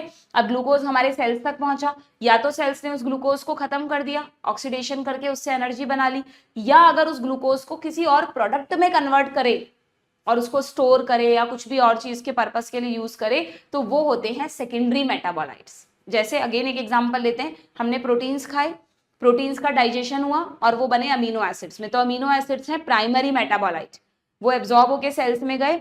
अगर उन अमीनो एसिड्स के कोई नए डेरिवेटिव्स बनते हैं तो फिर वो कहलाएंगे सेकेंडरी, वरना अमीनो एसिड्स का जो यूज करना है वो हो जाएगा, ठीक है। तो जनरली हमारे में, एनिमल्स में आपको सेकेंडरी मेटाबोलाइट्स नहीं मिलेंगे, बहुत कम है, ज्यादातर टॉक्सिक है जिनको बॉडी से बाहर निकालना पड़ता है।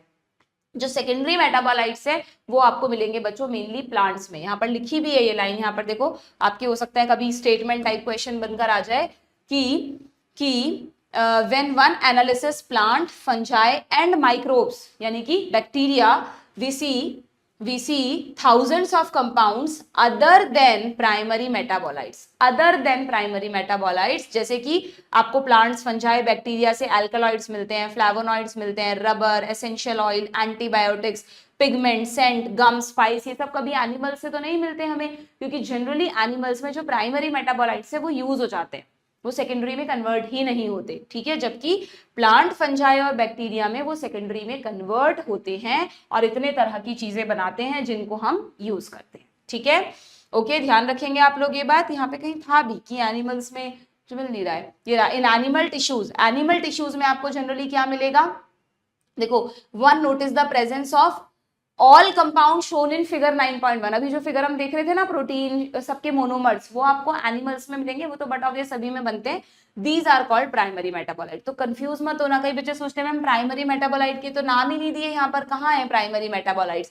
तो प्राइमरी मेटाबोलाइट वो सब चीजें हैं जो आपने अभी फिगर में देखी। कौन कौन है प्राइमरी मेटाबोलाइट? सिंपल शुगर्स आएंगी इसमें अमीनो एसिड्स आएंगे, इसमें जो लिपिड्स के अलग अलग मोनोमर्स हैं जैसे फैटी एसिड्स हो गए, ग्लिसरॉल हो गया, ये सब प्राइमरी मेटाबोलाइट। ट्राइग्लिसराइड नहीं, ट्राइग्लिसराइड को तो हम खाएंगे, फिर वो डाइजेस्ट होकर उसमें से फैटी एसिड अलग कर देगा, ग्लिसरॉल अलग कर देगा, ठीक है। और क्या देखा था अभी हमने? न्यूक्लियोटाइड, है ना। तो ये सब प्राइमरी मेटाबोलाइट्स है, क्लियर। बट जनरली नीट में प्राइमरी मेटाबोलाइट्स पे क्वेश्चन नहीं आता, सेकेंडरी पर आता है। लास्ट कुछ ईयर से एक क्वेश्चन तो आ ही रहा है। This table is very very important. आपको ध्यान रखना है बच्चों इस पूरी टेबल में कि कौन किसका एग्जाम्पल है, थोड़ा सा रटने वाला पार्ट है, आई एग्री। जैसे ये तो मैंने आपको पहले भी बताया था, केरोटिनॉइड्स और एंथोसाइनिन दोनों पिगमेंट्स हैं। अच्छा, कितनों को याद है कि केरोटिनॉइड्स को मैंने कहा था these are fat soluble pigments, क्योंकि ये हमें प्लास्टिड्स में मिले थे। जबकि anthocyanin is a water soluble pigment, जो बीट रूट का एग्जांपल दिया था मैंने लास्ट सेशन में, तो बताया था ये कहाँ स्टोर हो रखा है, ये वैक्यूल में स्टोर हो रखा होगा, पानी में डिसॉल्व होता है, ठीक है।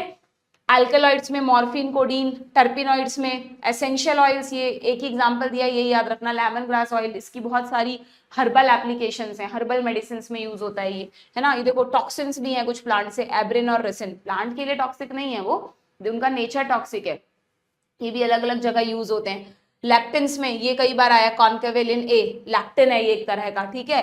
ड्रग्स, बहुत सारी दवाइयां मिलती हैं हमें प्लांट से, विनब्लास्टिन कैंसर में यूज होती है ये दवाई, कैंसर के ट्रीटमेंट में। कुरकुमिन, कुरकुमिन क्या है आपका, हल्दी, टर्मरिक, उससे मिलता है ये कुरकुमिन, है ना, नेचुरल इंग्रेडिएंट है, कलर है ये कुरकुमिन। ड्रग्स, दवाइयों में यूज होता है। पॉलीमर्स में रबर, गम, सेल्यूलोज, इवन देखो सेल्यूलोज, ये तुम कोरिलेट नहीं कर पाओ कहीं, सेल्यूलोज भी एक तरह का सेकेंडरी मेटाबोलाइट माना गया है, ठीक है। तो ये सब चीजें तुम्हें सेकेंडरी मेटाबोलाइट में एकदम रट लेनी है, इन पे क्वेश्चंस आते हैं। ये देखो अब यहाँ पर तुम्हें मैच करना है, इसमें से कौन से पिगमेंट्स हैं, अभी पढ़ा हमने, ये रहे पिगमेंट्स। टर्पिनॉइड्स कौन से थे, उनके तो नाम में ही टर्पीन आ रहा था। अल्कलॉइड्स ये रहे, और लैक्टिन में तुम्हें याद रखना है कॉन्केवेलिन ए, ठीक है। तो ए को फोर्थ से मैच कर दो, बी को सेकंड से कर दो, ए को फोर्थ, बी को सेकंड, एक ही ऑप्शन में है, ठीक है भाई, ऑप्शन ए, ठीक। Next, read the following statement and choose the correct, ठीक है भाई। ग्लाइसिन सिंपलेस्ट अमीनो एसिड बताया था, sorry, glycine does not contain any sulphur group. अच्छा हाँ, एक चीज और ध्यान रखना बच्चों, वैसे तो हमने अमीनो एसिड्स में कहीं सल्फर नहीं देखा ना, सब जगह नाइट्रोजन, CHO और उसके अलावा नाइट्रोजन था, but yes do remember sulphur containing amino acids भी होते हैं, जो R ग्रुप है उसमें कई बार सल्फर भी आ जाता है। तो सल्फर कंटेनिंग अमीनो एसिड्स में तुमको दो ध्यान रखने हैं, सल्फर कंटेनिंग अमीनो एसिड्स में तुमको दो ध्यान रखना है, यहाँ दिन ही रखा क्या, सल्फर कंटेनिंग अमीनो एसिड्स में तुम्हें ध्यान रखना है CM, cysteine and methionine, cysteine and methionine, chief minister, इन दोनों में सल्फर होता है। ये पहले बहुत फ्रिक्वेंटली पूछते थे ये क्वेश्चन, अब तो तुम्हारे सारे अमीनो एसिड्स के नाम नहीं है तो हटा दिया है, ठीक है। और उसके अलावा एक और ध्यान रखना, basic amino acids, basic amino acid में तुम वो वाले पढ़ते हो क्या, LA, लाइसिन तो दिया है, एंड LA यानी आर्जिनिन। जेनेटिक्स किसको याद है, याद है, histone proteins are basic proteins जो DNA की पैकेजिंग करती हैं, तो they are rich in basic amino acids, lysine and arginine, दोनों बेसिक अमीनो एसिड है। लॉस एंजल्स, है ना, लाइसिन एंड आर्जिनिन, ये छोटे छोटे चीजें हैं जो तुमसे पूछ ली जाती हैं, you have to remember this, ठीक है। तो ग्लाइसिन में तो सल्फर नहीं होता। Lipids are not polymeric, lipid macromolecule है but it is not a long chain, तो इज नॉट पॉलीमेरिक, सही है। कॉन्केवेलिन ए एक लैक्टिन है, lysine is a basic amino acid, बताओ, lysine LA, Los Angeles, yes. Nitrogen bases have homocyclic rings, खुद देख लो, homocyclic heterocyclic समझते हो ना, अगर सारी पूरी रिंग पे हर जगह कार्बन होता तो होमोसाइक्लिक या सेम एटम होता, बट यहाँ जहाँ पे कुछ नहीं लिखा वहां मतलब कार्बन है और ये नाइट्रोजन है, तो ये कैसी रिंग्स है, दे आर हेट्रोसाइक्लिक कंपाउंड्स। लिखा भी है यहाँ पर, वेरी वेरी इंपॉर्टेंट, ये जो चेन्स हैं they are heterocyclic rings, highlight कर लेना, ठीक है। कुछ भी पूछ सकते हैं बच्चों एनसीईआरटी से तुमसे, तो ये स्टेटमेंट हो गया है गलत।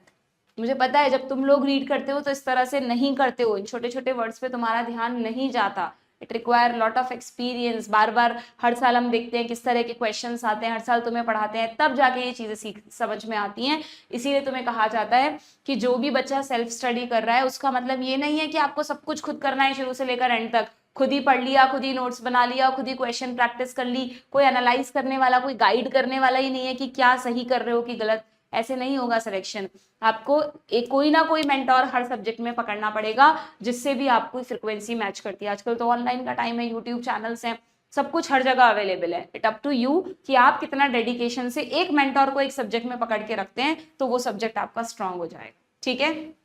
ओके देन, तो यहां हमें क्या बताना था बच्चों, correct statement, second third and fourth, ये रहा second third and fourth, option B, ठीक। आगे बढ़े, नेक्स्ट क्वेश्चन क्या है, the chemical compound whose molecular weight is less than 1000 Dalton is micromolecule। ये कहां से आया क्वेश्चन, ये देखो, अब तुम्हारी एनसीईआरटी में ये जो प्राइमरी सेकेंडरी मेटाबोलाइट तो हमने देख लिए, उसके बाद अब यहां पर इन्होंने फिर से मैक्रोमोलिक्यूल और माइक्रोमोलिक्यूल में डिफरेंस बताया। जो शुरू में बताया ना मैंने तुमको, वो इन्होंने अब यहां पर बताया है कि अगर हम सेल के सभी मॉलिक्यूल्स को उठा लें तो हम कैसे डिसाइड करें कि कौन बड़े साइज के और कौन छोटे साइज के। तो जो चार मैं तुम्हें बार बार बता रही हूं, कौन से चार, प्रोटीन्स, पॉलीसैकेराइड्स, न्यूक्लिक एसिड्स और लिपिड्स, इन चारों को रखा गया है मैक्रोमोलिक्यूल्स में। कहाँ रखा गया है, जो हमें ऊपर मिले थे एसिड इनसोल्यूबल फ्रैक्शन में, ठीक है। जबकि इनके अलावा जो भी थे उनको कहाँ रखा था आपने, माइक्रोमोलिक्यूल्स में। तो ये डेफिनेशन बता रहे हैं आपको, क्या डेफिनेशन है बच्चों, कि जिन मॉलिक्यूल्स का वेट, ये देखो एसिड सोल्यूबल पूल में आपको माइक्रोमोलिक्यूल्स मिले थे ना, सारे मोनोमर्स थे, शुगर्स वगैरह जो भी हैं, और एसिड्स इनसोल्यूबल फ्रैक्शन में आपको मैक्रो मिले थे। तो दोनों की डेफिनेशन याद रखना, माइक्रोमोलिक्यूल कौन से होते हैं, जिनका वेट है 18 से 800 डाल्टन के बीच में, 1000 तक भी नहीं पहुंचा, 18 से 800 डाल्टन के बीच में, ठीक है। और अब ऐसा नहीं है, अब देखो मैक्रो की डेफिनेशन क्या लिखी है, कई बच्चे कंफ्यूज होते हैं। मैक्रो की डेफिनेशन लिखी है कि the molecular weight in range of 10,000 and above, सीधा मैक्रोमोलिक्यूल का वेट कर दिया more than 10,000 dalton, equal to या मोर देन 10,000 डाल्टन। तो 800 या इसको रफली 1000 भी मान लो, तो 1000 से 10,000 के बीच वाले कहाँ गए, वो होते ही नहीं है एक्चुअली। अगर माइक्रो है तो 1000 डाल्टन से कम का होगा, और अगर मैक्रो है तो सीधा उसका वेट, इतनी लंबी चेन बन जाएगी कि सीधा उसका वेट 10,000 डाल्टन को क्रॉस कर जाए, ठीक है। तो ये दो तरह की कैटेगरी होती है इनऑर्गेनिक कंपाउंड्स, मतलब इनऑर्गेनिक नहीं बोल रही, इन ऑर्गेनिक कंपाउंड्स की, ठीक है। जिसमें कि अगर वो छोटे हैं तो उनका वेट होगा 18 से 800 के बीच में, दैट इज माइक्रोमोलिक्यूल, और अगर बड़े हैं तो उनका वेट होगा मोर देन 10,000 डाल्टन, ठीक है। इसको आप ये देखो, इसको यहाँ पे लिखा हुआ है रफली one those which have molecular weight less than 1000, इसको आप ऐसा भी कह सकते हो, और यू मे से इट लेस देन 1000 डाल्टन, ये भी गलत नहीं है कहना, ठीक है। या फिर सीधा किसके ऊपर पहुंच जाएगा, 10,000 डाल्टन के ऊपर पहुंच जाएगा, ठीक है। और देखो कितनी इंपॉर्टेंट लाइन लिखी है यहाँ पर, तुमने ध्यान से देखा, यहाँ लिखा है कि इस 10,000 डाल्टन के ऊपर लिखा है with the exception of lipids, कि लिपिड्स को मैक्रो में ही रखते हैं, पर लिपिड्स का मॉलिक्यूलर वेट है ही नहीं बच्चों, ये लिपिड्स का molecular weight does not exceed 800 Dalton, तो फिर तो उन्हें यहाँ रखना चाहिए था। फिर यहाँ क्यों रखा उनको लिपिड्स को, रीजन मैंने आपको बताया कि जब सेल को ग्राइंड करते हैं लिपिड्स बिल्कुल अलग अलग नहीं होते, बल्कि उनके मोनोमर्स वेसिकल्स बना लेते हैं, और वो वेसिकल्स छनती नहीं है बल्कि ऊपर ही रह जाती है मैक्रो के साथ, इसलिए लिपिड्स को मैक्रो में रखा है। अदरवाइज अगर हम टेक्निकली देखें तो लिपिड्स का मॉलिक्यूलर वेट हमेशा इस कैटेगरी में होता है, तो हमें उनको माइक्रो में रखना चाहिए था, बट उनको मैक्रो में ही रखा गया है। तो इसलिए कहते हैं lipids are not strictly biomacromolecule, यहाँ पर लिखी हुई है एक line, lipids are not strictly biomacromolecule, ये चारों आपको ध्यान में रखने हैं, ठीक है। क्लियर, हटा दें ये देखो है वो लाइन, कहाँ गई, ये रहा, वेरी वेरी इंपॉर्टेंट, हाईलाइट करो, lipids are not strictly macromolecules. ठीक है, रीजन मैं आपको बता चुकी हूँ, यहाँ पर वो चीज लिखी हुई है। तो आप देखो तुम इस क्वेश्चन को, ये कह रहा है कि जिनका मॉलिक्यूलर वेट 1000 से कम है वो माइक्रो है, and the compounds found in acid insoluble fraction, ऊपर जो हैं उन्हें मैक्रो कहते हैं। ठीक है, यहाँ पे वेट नहीं लिखा, बाकी तो बात सही लिखी है। ये बहुत ध्यान से पढ़ना है आपको, कहीं भी क्वेश्चन आ जाए कि एसिड सोल्यूबल या एसिड इनसोल्यूबल, दिमाग में एकदम ध्यान आ जाना चाहिए कॉन्सेप्ट, तभी सिली मिस्टेक होने के चांस घटेंगे तुम्हारे। ठीक है, तो बोथ आर करेक्ट, तो ऑप्शन डी। नेक्स्ट पर आते हैं, in the composition of cellular mass arrange, ये आ गया पेंसिल, पेंसिल का है, ये रही पेंसिल, बस ध्यान से देख लेना कि कहीं ऐसा नहीं हो ये पेंसिल तुम ऐसा वाला टिक करके आ जाओ, है क्या, एक ऐसा भी पेंसिल हो सकता था यहाँ पर, और तुम जल्दीबाजी में इस पेंसिल को टिक करके आते, तुम्हारे 0 मार्क्स मिलते इस क्वेश्चन, सॉरी -1 और हो जाते तुम्हारे ना, -5, क्योंकि यहाँ तो प्रोटीन को सबसे कम कर दिया और लिपिड को सबसे ज्यादा कर दिया। तो देख लेना असेंडिंग डिसेंडिंग ऑर्डर बचपन में सिखा रखा है तुम लोगों को, है ना, कि वो भी सही लिखा है कि नहीं। These are called silly mistakes. Then again match करो। ठीक है भाई, ये वाला कहाँ है, अब यहीं पर, ये आपका हो गया। ठीक है, अब नेक्स्ट पैराग्राफ, अब इस चैप्टर में क्या किया है तुमको, पहले सारे माइक्रोमोलिक्यूल बता दिए, छोटे छोटे केमिकल कंपोजिशन बता दिया, थोड़ा मेटाबोलाइट्स के बारे में बता दिया, और मैक्रो माइक्रो की डेफिनेशन बता दी। अब जो मेजर 4 मैक्रोमोलिक्यूल हैं, प्रोटीन, पॉलीसैकेराइड्स, न्यूक्लिक एसिड्स और लिपिड्स, उनमें से न्यूक्लिक एसिड और लिपिड के बारे में तो अब ज्यादा यहाँ पर नहीं है। ठीक है, लिपिड्स के बारे में तो बिल्कुल नहीं है, न्यूक्लिक एसिड के बारे में आगे एक पैराग्राफ है, बट मैं बच्चों को कहती हूँ वो यहाँ से मत पढ़ो, वो जेनेटिक्स में ज्यादा अच्छा समझ में आता है। तो बची 2 चीजें, प्रोटीन और पॉलीसैकेराइड, उनको थोड़ा सा डिटेल में दिया, वो भी कैसे दिया, टुकड़ों में बांट के, पहले प्रोटीन्स बता दिया, फिर पॉलीसैकेराइड बता दिया, और फिर उसके बाद थोड़ा न्यूक्लिक एसिड बता दिया, और फिर दोबारा प्रोटीन्स का स्ट्रक्चर बता दिया। That's why this chapter becomes so much confusing. मतलब पहले शुरू में अमीनो एसिड के बारे में बताया, फिर बीच में डेफिनेशन आई मैक्रो माइक्रो की, फिर प्रोटीन्स के बारे में बताया, और फिर अब यहाँ लास्ट में स्ट्रक्चर ऑफ प्रोटीन के बारे में दोबारा बताया। इससे अच्छा तो सब कुछ एक ही तरह, एक ही प्रोटीन्स के पैराग्राफ में होता तो मुझे लगता है तुम्हें ज्यादा अच्छा समझ में आता, पर ठीक है, हमें तो एनसीईआरटी से ही पढ़ना है, कोई चॉइस नहीं है अपने पास। ओके, तो अब यहाँ पर तुम्हें इस पैराग्राफ में कुछ इंपॉर्टेंट प्रोटीन्स, हमारी बॉडी में तुम्हें पता है ज्यादातर चीजें प्रोटीन की तो बनी है, प्रोटीन को हमारा बिल्डिंग ब्लॉक कहते हैं, जैसे कार्बोहाइड्रेट्स हमारा एनर्जी सोर्स है, प्रोटीन हमारा बिल्डिंग ब्लॉक है। हम आप देखो हमारे बॉडी में जब एंटीजेंस को मारने के लिए एंटीबॉडीज बनती हैं, वो क्या है, प्रोटीन है। हमारी बॉडी में जितने भी हार्मोन्स हैं, मोस्ट ऑफ हार्मोन्स क्या हैं, प्रोटीन्स हैं, कुछ लिपिड्स के बने होते हैं। हमारी बॉडी में जो एंजाइम्स हैं हर रिएक्शन के लिए चाहिए, almost all enzymes are protein. Almost क्यों लगाया वो हम लास्ट में एंजाइम्स में सीखेंगे। तो मोस्ट ऑफ द चीजें, आपका जो कनेक्टिव टिश्यू है उसमें जो फाइबर्स हमने पढ़े, कोलेजन प्रोटीन, इलास्टिन प्रोटीन, सब प्रोटीन के बने हैं। हमने साइटोस्केलेटन पढ़ा जिसमें वो माइक्रोट्यूब्यूल, माइक्रोफिलामेंट्स, वो सब प्रोटीन के बने हैं, है ना। इनफैक्ट जो हमारी मेम्ब्रेन्स हैं सारी, सेल मेम्ब्रेन भी और ऑर्गेनल्स की मेम्ब्रेन, वो भी लिपिड्स एंड प्रोटीन्स की बनी है। तो प्रोटीन हमारा बिल्डिंग ब्लॉक है। तो यहाँ आपको कुछ इंपॉर्टेंट प्रोटीन के नाम और उनके फंक्शन दिए हैं, जिसे आप अपनी पूरी नॉलेज से कोरिलेट करो, जो आपने पूरा 11th-12th में बायो में सीखा है। देखो कोलेजन प्रोटीन कहाँ पढ़ते हैं हम, कोलेजन प्रोटीन कहाँ पढ़ते हैं, कनेक्टिव टिश्यू में आया था। तो ज्यादातर जो सेल्स के बीच बीच में जो मैट्रिक्स था, intercellular ground substance, that is matrix, वो किसका बना है, कोलेजन प्रोटीन का बना है। देन अब यहाँ पे जल्दीबाजी में तुम उसको सेल्यूलोज मत कर देना, सेल्यूलोज प्लांट की सेल वॉल में होता है, दिस इज कोलेजन। ठीक है, देन ट्रिप्सिन, ट्रिप्सिन एंजाइम है, डाइजेस्टिव सिस्टम हट गया, थोड़ी बहुत नॉलेज होगी। Trypsin is one of the protein digesting enzyme. Insulin सबको पता है हार्मोन है, इंसुलिन एक प्रोटीन ही है। Hormones, most of the hormone क्या है बच्चों, प्रोटीन, यानी अमीनो एसिड्स की चेन के बने हैं, बस उनके नाम है अलग अलग। ओके, एंटीबॉडीज जो फाइट करती हैं पैथोजन से, वो भी एक तरह के आर्मी ऑफ प्रोटीन्स, बोलते हैं ना हम इम्यूनिटी पढ़ते वक्त 12th में कि जो बी लिम्फोसाइट्स हैं वो आर्मी ऑफ प्रोटीन, छोटे छोटे प्रोटीन के मॉलिक्यूल्स को भेजती हैं, जो जाकर अपने एंटीजन से अटैच हो जाते हैं और उनको किल कर देते हैं। तो antibodies also a protein. Receptor, मैं तुम्हें सेल पर रिसेप्टर पढ़ाती हूँ कई बार, जैसे हम पढ़ते हैं कि अगर ये सेल है, इस पे कोई रिसेप्टर लगा हुआ है, हार्मोन आकर इससे जुड़ेगा, तो ये रिसेप्टर भी क्या है, जो सेल मेम्ब्रेन है वो लिपिड एंड प्रोटीन की बनी है ना।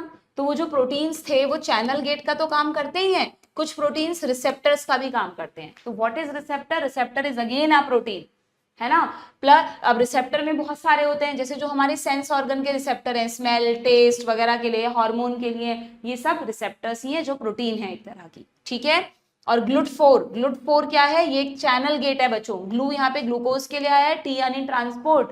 जब मैं तुम्हें वो पढ़ाती हूँ ह्यूमन फिजियोलॉजी में पैनक्रियाज ग्लैंड, तो वहां पे बताया था मैंने तुम्हें कि ग्लूकोज जो है जब जैसे हमने खाया डाइट में, डाइजेशन हुआ, ग्लूकोज बना, अब ग्लूकोज को ब्लड ने लिया, अब ब्लड को, क्योंकि ग्लूकोज ही हमारा एनर्जी सोर्स है, ज्यादातर सेल्स को एटीपी बनाने के लिए क्या ऑक्सीडाइज करना पड़ता है, ग्लूकोज। तो हर सेल को ग्लूकोज प्रसाद की तरह बांटना है, तो ग्लूकोज किसी भी सेल में तब तक एंटर नहीं कर सकता जब तक ये चैनल गेट खुल नहीं जाएगा। इसके चैनल गेट को बोलते हैं ग्लूट। कई तरह के ग्लूट होते हैं, ग्लूट 1 2 3 4, उनमें से ग्लूट 4 इज वेरी इंपॉर्टेंट, इसलिए इसका नाम दिया है। तो व्हाट इज ग्लूट 4?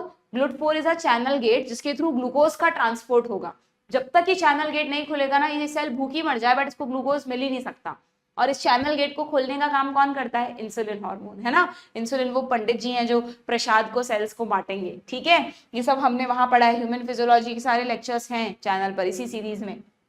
बाद में जब क्वेश्चन प्रैक्टिस करेंगे तब उन्हें रिवाइज भी करेंगे। ओके, तो व्हाट इज इसका फंक्शन क्या है? ग्लूकोज का ट्रांसपोर्ट करना इनटू द सेल्स। क्लियर? तो ये कुछ इंपॉर्टेंट, और खत्म नहीं हुई यहाँ लिस्ट, बहुत लंबी लिस्ट बन सकती है। ये इतने प्रोटीन है हमारी बॉडी में, सबके अलग अलग फंक्शंस हैं, बट दीज आर सम, ठीक है।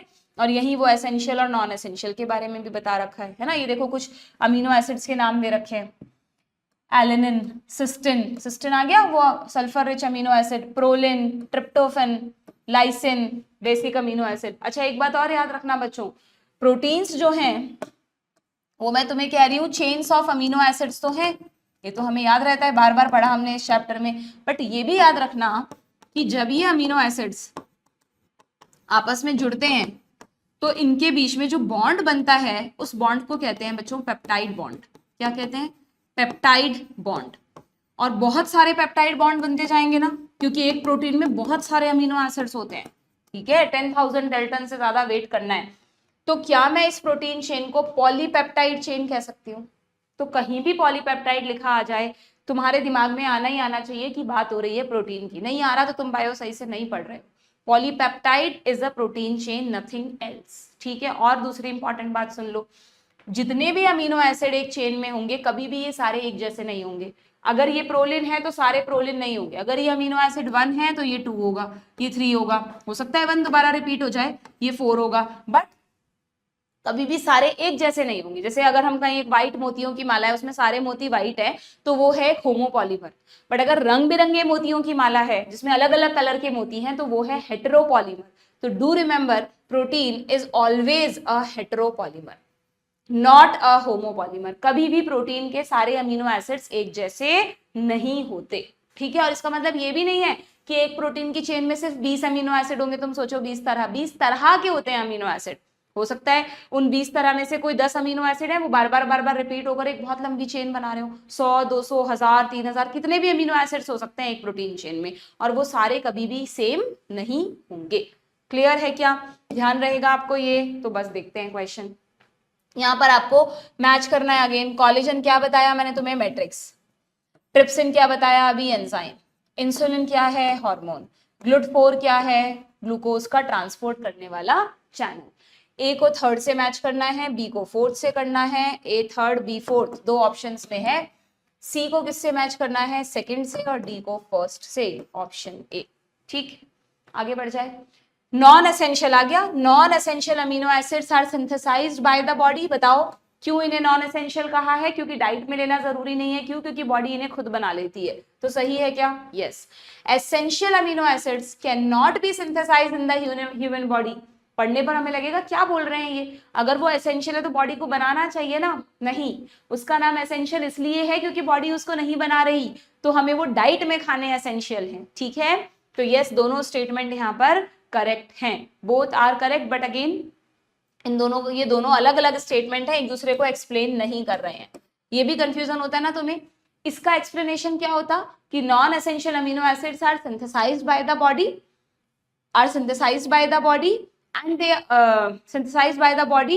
मतलब ये तो एक तरह से एक्सप्लेनेशन है। असर्शन होना चाहिए था non essential amino acids are called non essential because they are not necessarily to be taken in diet, और फिर उसका रीजन होना चाहिए था because they are synthesised by the body, तब वो उसका करेक्ट एक्सप्लेनेशन होता, ठीक है।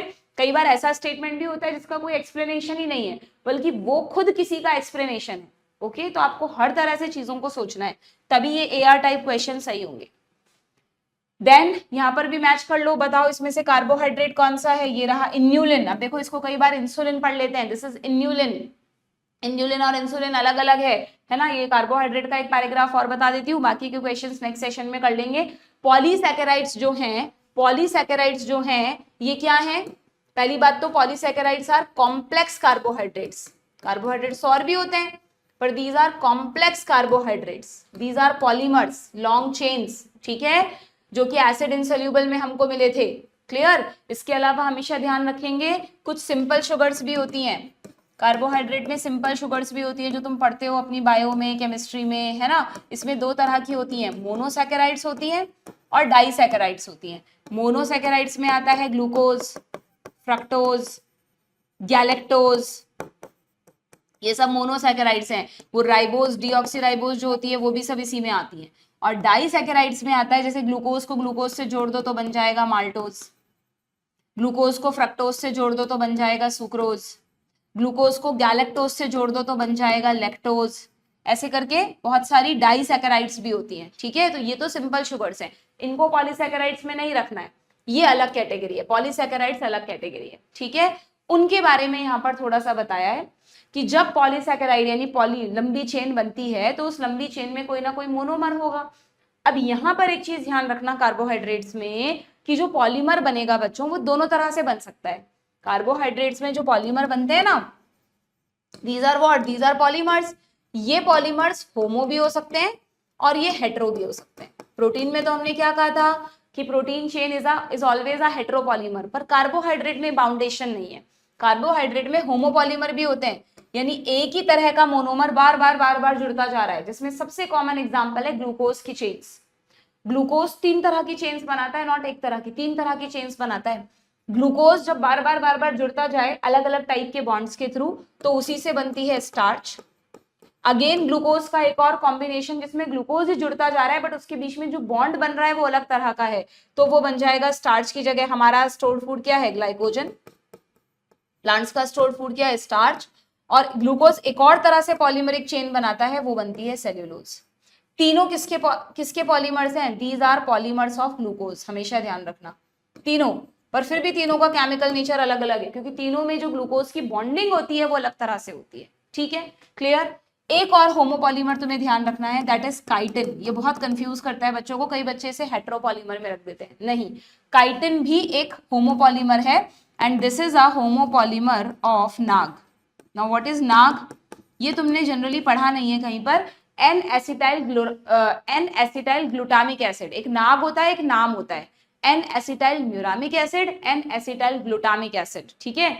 ये एक तरह की शुगर है, थोड़ी सी मॉडिफाइड शुगर है ये, ठीक है। एन एसिटाइल ग्लूटामिक एसिड एक तरह की मॉडिफाइड शुगर है, और वो नाग बार बार रिपीट होकर किसे बनाता है, काइटिन को। अभी मुझे बहुत शॉर्ट में बताना है, इसलिए मैं तुम्हें सिर्फ नाम बता रही हूँ इन चीजों के, ओके। तो होमोपॉलीमर्स में तुम 3 ये याद रखोगे, एक काइटिन याद रखोगे, एक और याद रखोगे होमोपॉलीमर में ही, that is inulin. That is inulin, not insulin. This is inulin. And what is inulin? Inulin is a, यहाँ पे लिखेंगे, इधर जगह नहीं है इसलिए मैं इधर लिख रही हूँ, पॉलीमर ऑफ फ्रक्टोज। अभी तक तो हमने यही सुना था कि ग्लूकोज ही चेन्स बनाता है, बट नहीं, ये फ्रक्टोज जो है, सिंपल शुगर जो है, अगर फ्रक्टोज बार बार रिपीट हो रहा है तो उसका भी पॉलीमर बन सकता है, और उसके पॉलीमर का नाम है इन्यूलिन। ये रहा inulin is a polymer of fructose. बहुत बार बच्चे छोड़ देते हैं, ध्यान नहीं देते इस पॉइंट पर, ठीक है। तो इंसुलिन से मिक्स मत कर देना, इंसुलिन बिल्कुल अलग है, वो हार्मोन है, इन्यूलिन अलग है, ठीक है। नाउ ये तो होमोपॉलीमर हुए। हेटेरोपॉलीमर की अगर हम बात करें तो हेटेरोपॉलीमर्स के नाम तुम्हारी एनसीईआरटी में है ही नहीं। हेटेरोपॉलीमर्स भी होते हैं कई सारे इसमें कार्बोहाइड्रेट्स में, जिसमें अलग अलग टाइप के जुड़ रहे हैं, जैसे जनरली वो कॉम्प्लेक्स होते हैं, जैसे अभी मैंने तुमको बताया था कौन सा, हाँ, जैसे हेटेरोपॉलीमर में तुम याद रख सकते हो, बैक्टीरिया की सेल वॉल में पेप्टाइडोग्लाइकन्स होते हैं ना, murins are the combination of NAG and NAM. एक नाग और एक नाम, नाग नाम, ऐसे नाग नाम जुड़ते जाते हैं और उनसे एक लंबी चेन बनती है, वो होती है म्यूरिन्स। वो जनरली इसी में आते हैं, हेटेरोपॉलीमर्स मान सकते हो तुम उनको एक तरह का, ठीक है। तो तुम्हारी बुक में हेटेरोपॉलीमर का तो एग्जाम्पल ही नहीं है, समझ लो। तुम्हारी बुक में जितने भी, पूरा पैराग्राफ पढ़ के देख लेना, जितने भी नाम है वो सब होमोपॉलीमर के। इनफैक्ट काइटिन भी एक होमोपॉलीमर ही है। डन, समझ में आ गया? ये सब नोट करना हो तो फोटो लेके रख लेना इसकी। आगे बढ़ूं तो देखो, तो यहाँ पर लास्ट में क्या दे रखा है? यहाँ पर लास्ट में इस पैराग्राफ में दे रखा है बच्चों कि there are more complex polysaccharides, इसमें दे रखा है जैसे कि they have as building blocks amino sugars and chemically modified sugar, ये आ गया ग्लूकोजामीन, एन एसिटाइल गैलेक्टोजामीन, जैसे मैं अभी तुम्हें बता रही थी एन एसिटाइल ग्लूटामिक एसिड, वैसे एक एन एसिटाइल गैलेक्टोजामीन भी होता है। बहुत कॉम्प्लेक्स नेम है, इनकी डिटेल में मत जाना, ठीक है, कि ये क्या होता है मैम, इनके बारे में भी बताओ, कोई नीड नहीं है, बस नाम हल्का फुल्का मेमोरी में याद रहना चाहिए तुमको, ठीक है। ये रहा काइटिन। अब इसमें क्यों कंफ्यूज होते हैं हम? देखो क्या लिखा है, exoskeleton of arthropod have a complex polysaccharide called chitin, these complex polysaccharide are mostly homopolymer, लिखा है ना, तो काइटिन हेटेरोपॉलीमर नहीं है, होमोपॉलीमर है। तुम्हारी बुक में कहीं पर भी कोई भी हेटेरोपॉलीमर का नाम पॉलीसेकेराइड्स में नहीं दे रखा। डन। तो कार्बोहाइड्रेट इन्यूलिन हो गया, प्रोटीन को मैच कर दूं किससे? ट्रिप्सिन। ट्रिप्सिन एक एंजाइम है, एंजाइम प्रोटीन होते हैं। न्यूक्लिक एसिड ये रहा एडेनाइलिक एसिड, वैसे इनको न्यूक्लिक एसिड नहीं लिखना चाहिए था, यहाँ लिखना चाहिए था न्यूक्लियोटाइड, है ना, कोई बात नहीं। Lipid cholesterol, okay. चलो ए का थर्ड बी का फर्स्ट, ए का थर्ड बी का फर्स्ट, एक ही ऑप्शन में दिया है, ये रहा सी फोर्थ, तो ऑप्शन ए हो गया। डन हो गए क्या वाले क्वेश्चंस? एक क्वेश्चन और है, देख लेते हैं। Select the incorrect statement, incorrect statement बताना है तुमको। देखो जरा, proteins are heteropolymer made up of amino acid, yes. Ribozymes are nucleic acid with catalytic power, अच्छा अब ये वैसे एंजाइम्स आ गया जो मैं तुम्हें नेक्स्ट क्लास में पढ़ाऊंगी। अब इसमें हमारे दो टॉपिक रह गए हैं, एक तो न्यूक्लिक एसिड्स और एक सॉरी न्यूक्लिक एसिड्स नहीं, न्यूक्लिक एसिड्स के बारे में तो तुम यहीं अभी इस क्वेश्चन को कर रहे हैं बच्चों, डोंट वरी। न्यूक्लिक एसिड्स का बस ये पैराग्राफ है जो तुम्हें यहाँ से नहीं पढ़ना है, जेनेटिक्स जिसने पढ़ रखी है उसको आता है, तो ये हम नहीं पढ़ रहे हैं। अब हमारा इसमें बचा प्रोटीन्स का structure, very important, primary secondary tertiary quaternary, और प्लस इसके बाद हमारा बचा पूरा एंजाइम्स, तो ये हम नेक्स्ट क्लास में कवर करेंगे। इस क्वेश्चन को और खत्म कर देते हैं। जब तुम एंजाइम्स पढ़ोगे तो वहां पर एक लाइन आती है कि भाई almost all enzymes are protein. ये ऑलमोस्ट क्यों आता है? ऑल एंजाइम ही लिख देते, इसका मतलब कोई एक्सेप्शन है?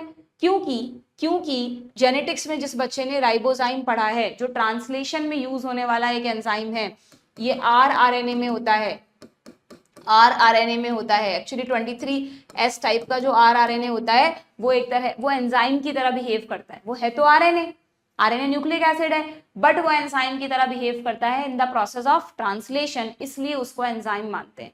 और इसलिए कहते हैं कि वैसे तो एंजाइम्स प्रोटीन के बने हैं, जितने भी एंजाइम तुम अपनी बॉडी में पढ़ते हो ना, सारे डाइजेस्टिव एंजाइम, हाइड्रोलाइटिक एंजाइम, सब प्रोटीन के बने हैं। सिर्फ ये जो राइबोजाइम है, ये राइबो न्यूक्लिक एसिड यानी आरएनए है, ये दिस इज द एक्सेप्शन, ठीक है। तो यहाँ पर यही क्वेश्चन में दिया है कि राइबोजाइम आर न्यूक्लिक एसिड, ये एक्चुअली में तो न्यूक्लिक एसिड है जिसके पास कैटालिटिक पावर है, तो बिल्कुल ठीक बात है। Nucleic acid serve as genetic material, ये भी बिल्कुल ठीक है। Collagen is the most abundant protein in whole of the biosphere and RuBisCO is the most abundant protein in animal world. अच्छा ये रह गया क्या, एक प्रोटीन में एक लाइन रह गई बच्चों, प्रोटीन में ये जो एक प्रोटीन का पैराग्राफ था ना, जो टेबल थी हमारी प्रोटीन की, हाँ इसमें सबसे इंपॉर्टेंट लाइन ये रहा। इसीलिए मैं कोशिश करती हूँ कि जब ये क्वेश्चंस तुम्हारे लिए सेट करती हूँ कि ज्यादा से ज्यादा क्वेश्चंस आ जाएं, कि कुछ चीज रह जाए तो हम रिवाइज कर लें। पूरी दुनिया में सबसे ज्यादा प्रोटीन जो है वो है कोलेजन एनिमल वर्ल्ड में, और प्लांट्स में फोटोसिंथेसिस में सबको पता है रुबिस्को एंजाइम है। Rubisco enzyme again is a protein. तो अगर तुमसे बोले पूरे बायोस्फीयर में, क्योंकि अगर प्लांट्स एनिमल सब में मिलाकर देखें तो सबसे ज्यादा अमाउंट किसका है? रुबिस्को का। प्लांट्स में तो है ही, बट रुबिस्को कोलेजन से भी ज्यादा है। तो अगर प्लांट्स एनिमल्स को कलेक्टिवली देखना है तो सबसे ज्यादा अमाउंट किसका है? रुबिस्को का।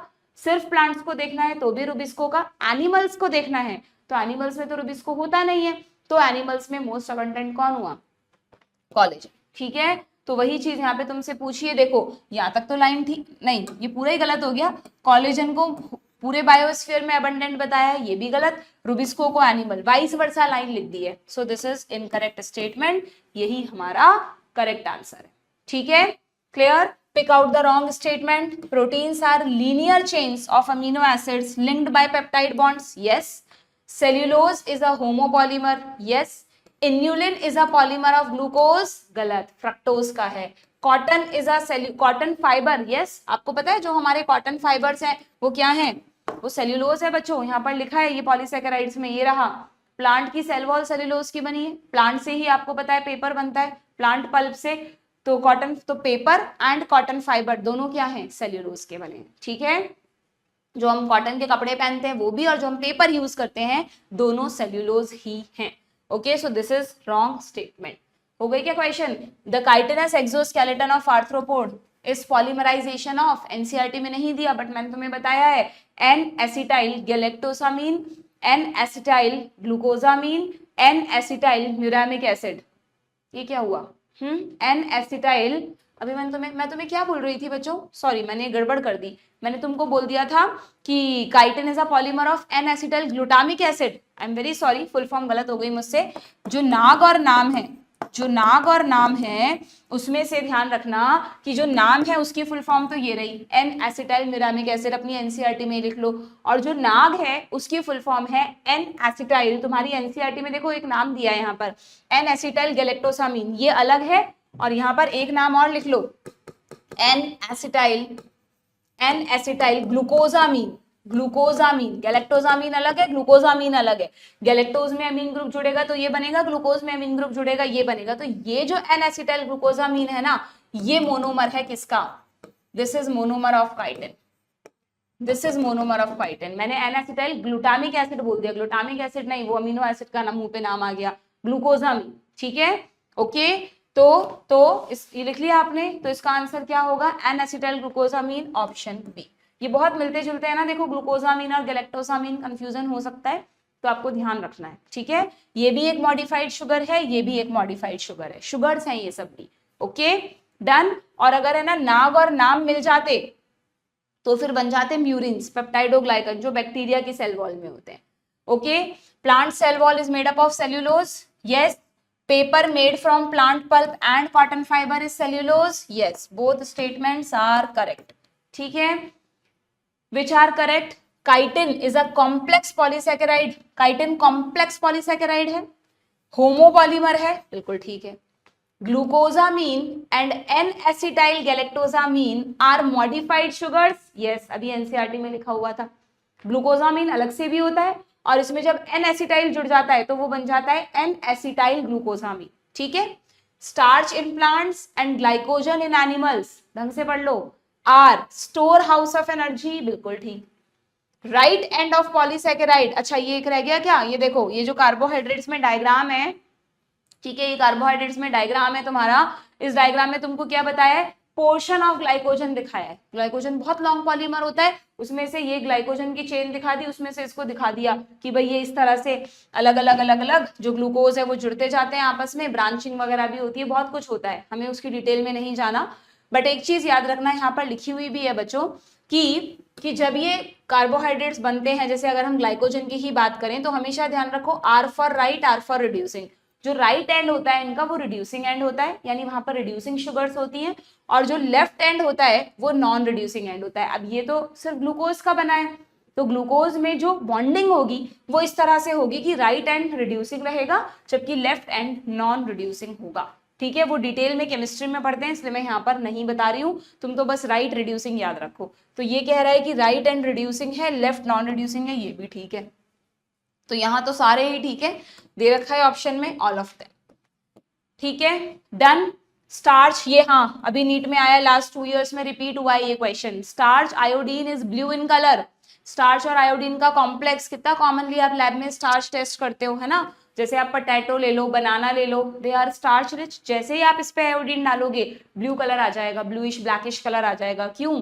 क्योंकि जब भी स्टार्च और आयोडीन एक दूसरे के कांटेक्ट में आते हैं बच्चों तो ये कॉम्प्लेक्स बना लेते हैं। देखो लिखा है क्या यहाँ, स्टार्च क्या करता है, आयोडीन को अपने अंदर होल्ड कर सकता है, क्योंकि स्टार्च में एक हेलिकल स्ट्रक्चर होता है, उस हेलिक्स में आयोडीन फंस जाता है।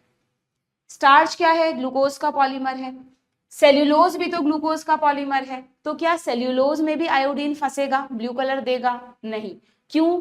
क्योंकि सेल्यूलोज में ऐसे हेलाइसिस, हेलिकल स्ट्रक्चर्स नहीं होते, इसलिए अगर सेल्यूलोज का आयोडीन के साथ टेस्ट करोगे तो ना तो वहां हेलिक्स है, ना वो आयोडीन को होल्ड करेगा, ना कोई कॉम्प्लेक्स बनेगा और ना ही ब्लू कलर आएगा। दोनों कॉन्सेप्ट्स पे नीट में क्वेश्चन आया हुआ है, ठीक है। स्टार्च के पास है ना हेलिक्स सेकेंडरी स्ट्रक्चर की तरह, इसलिए यहाँ पर ये बनता है।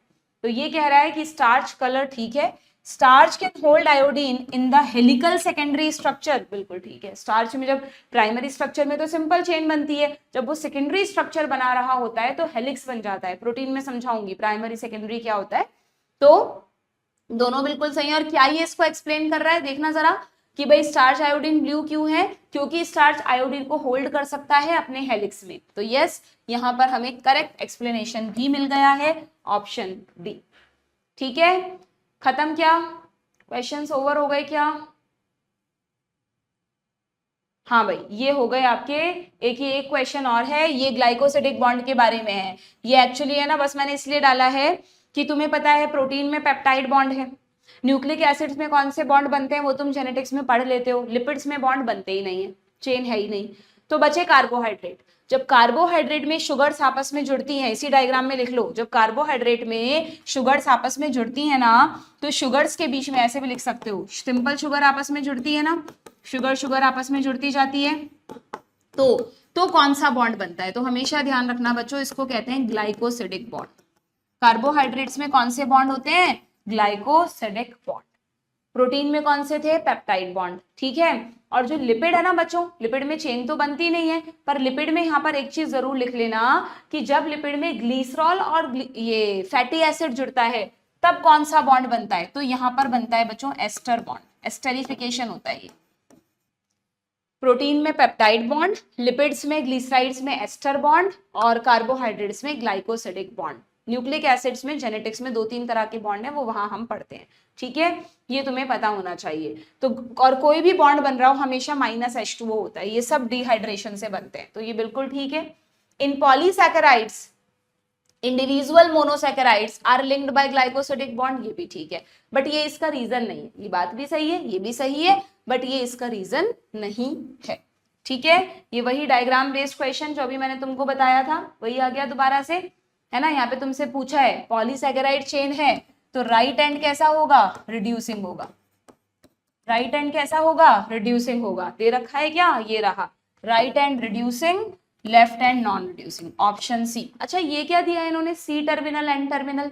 ये भी ध्यान रखना कि जब हम प्रोटीन की चेन बनाते हैं, जब हम प्रोटीन की चेन बनाते हैं तो प्रोटीन की चेन में, कहाँ गई प्रोटीन की चेन? जब हम प्रोटीन की चेन बनाते हैं बच्चों, अभी मैंने तुम्हें बना के बताई थी ना, अच्छा यहाँ पर तो रहता नहीं है, चलो कोई बात नहीं, ये मैं तुम्हें कल समझाऊंगी, उसमें आएगा।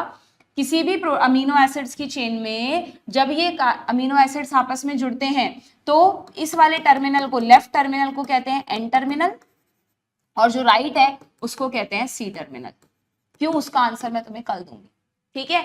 जब अमीनो एसिड को आप जोड़ोगे तो हमेशा COH ग्रुप यहाँ पे खाली बचेगा और NH2 ग्रुप यहाँ पे खाली बचेगा, ठीक है। नेक्स्ट सेशन में बताऊंगी, मुझे पता है अभी थोड़ा सा ओवर हो गया तुम्हारे लिए, अब तुम्हारे ऊपर से जा रही हैं चीजें, तो मैं ज्यादा नहीं खींच रही हूँ। यहाँ पर इसको हम करते हैं खत्म। ये प्रोटीन के स्ट्रक्चर के क्वेश्चन है, ठीक है। 25-26 क्वेश्चन हमने आज कर लिए, बाकी के नेक्स्ट सेशन में करेंगे, ठीक है। आज जो पढ़ा है एक बार प्लीज NCERT से इसको पढ़ना। Biomolecules is not a easy chapter, not an easy chapter at all. आपको ये खुद से पढ़ना ही पड़ेगा, इसके क्वेश्चंस करने होंगे और दिक्कतें भी आएंगी, कमेंट बॉक्स में मुझसे पूछ लेना, ठीक है। चलिए मिलते हैं नेक्स्ट सेशन में, गुड बाय।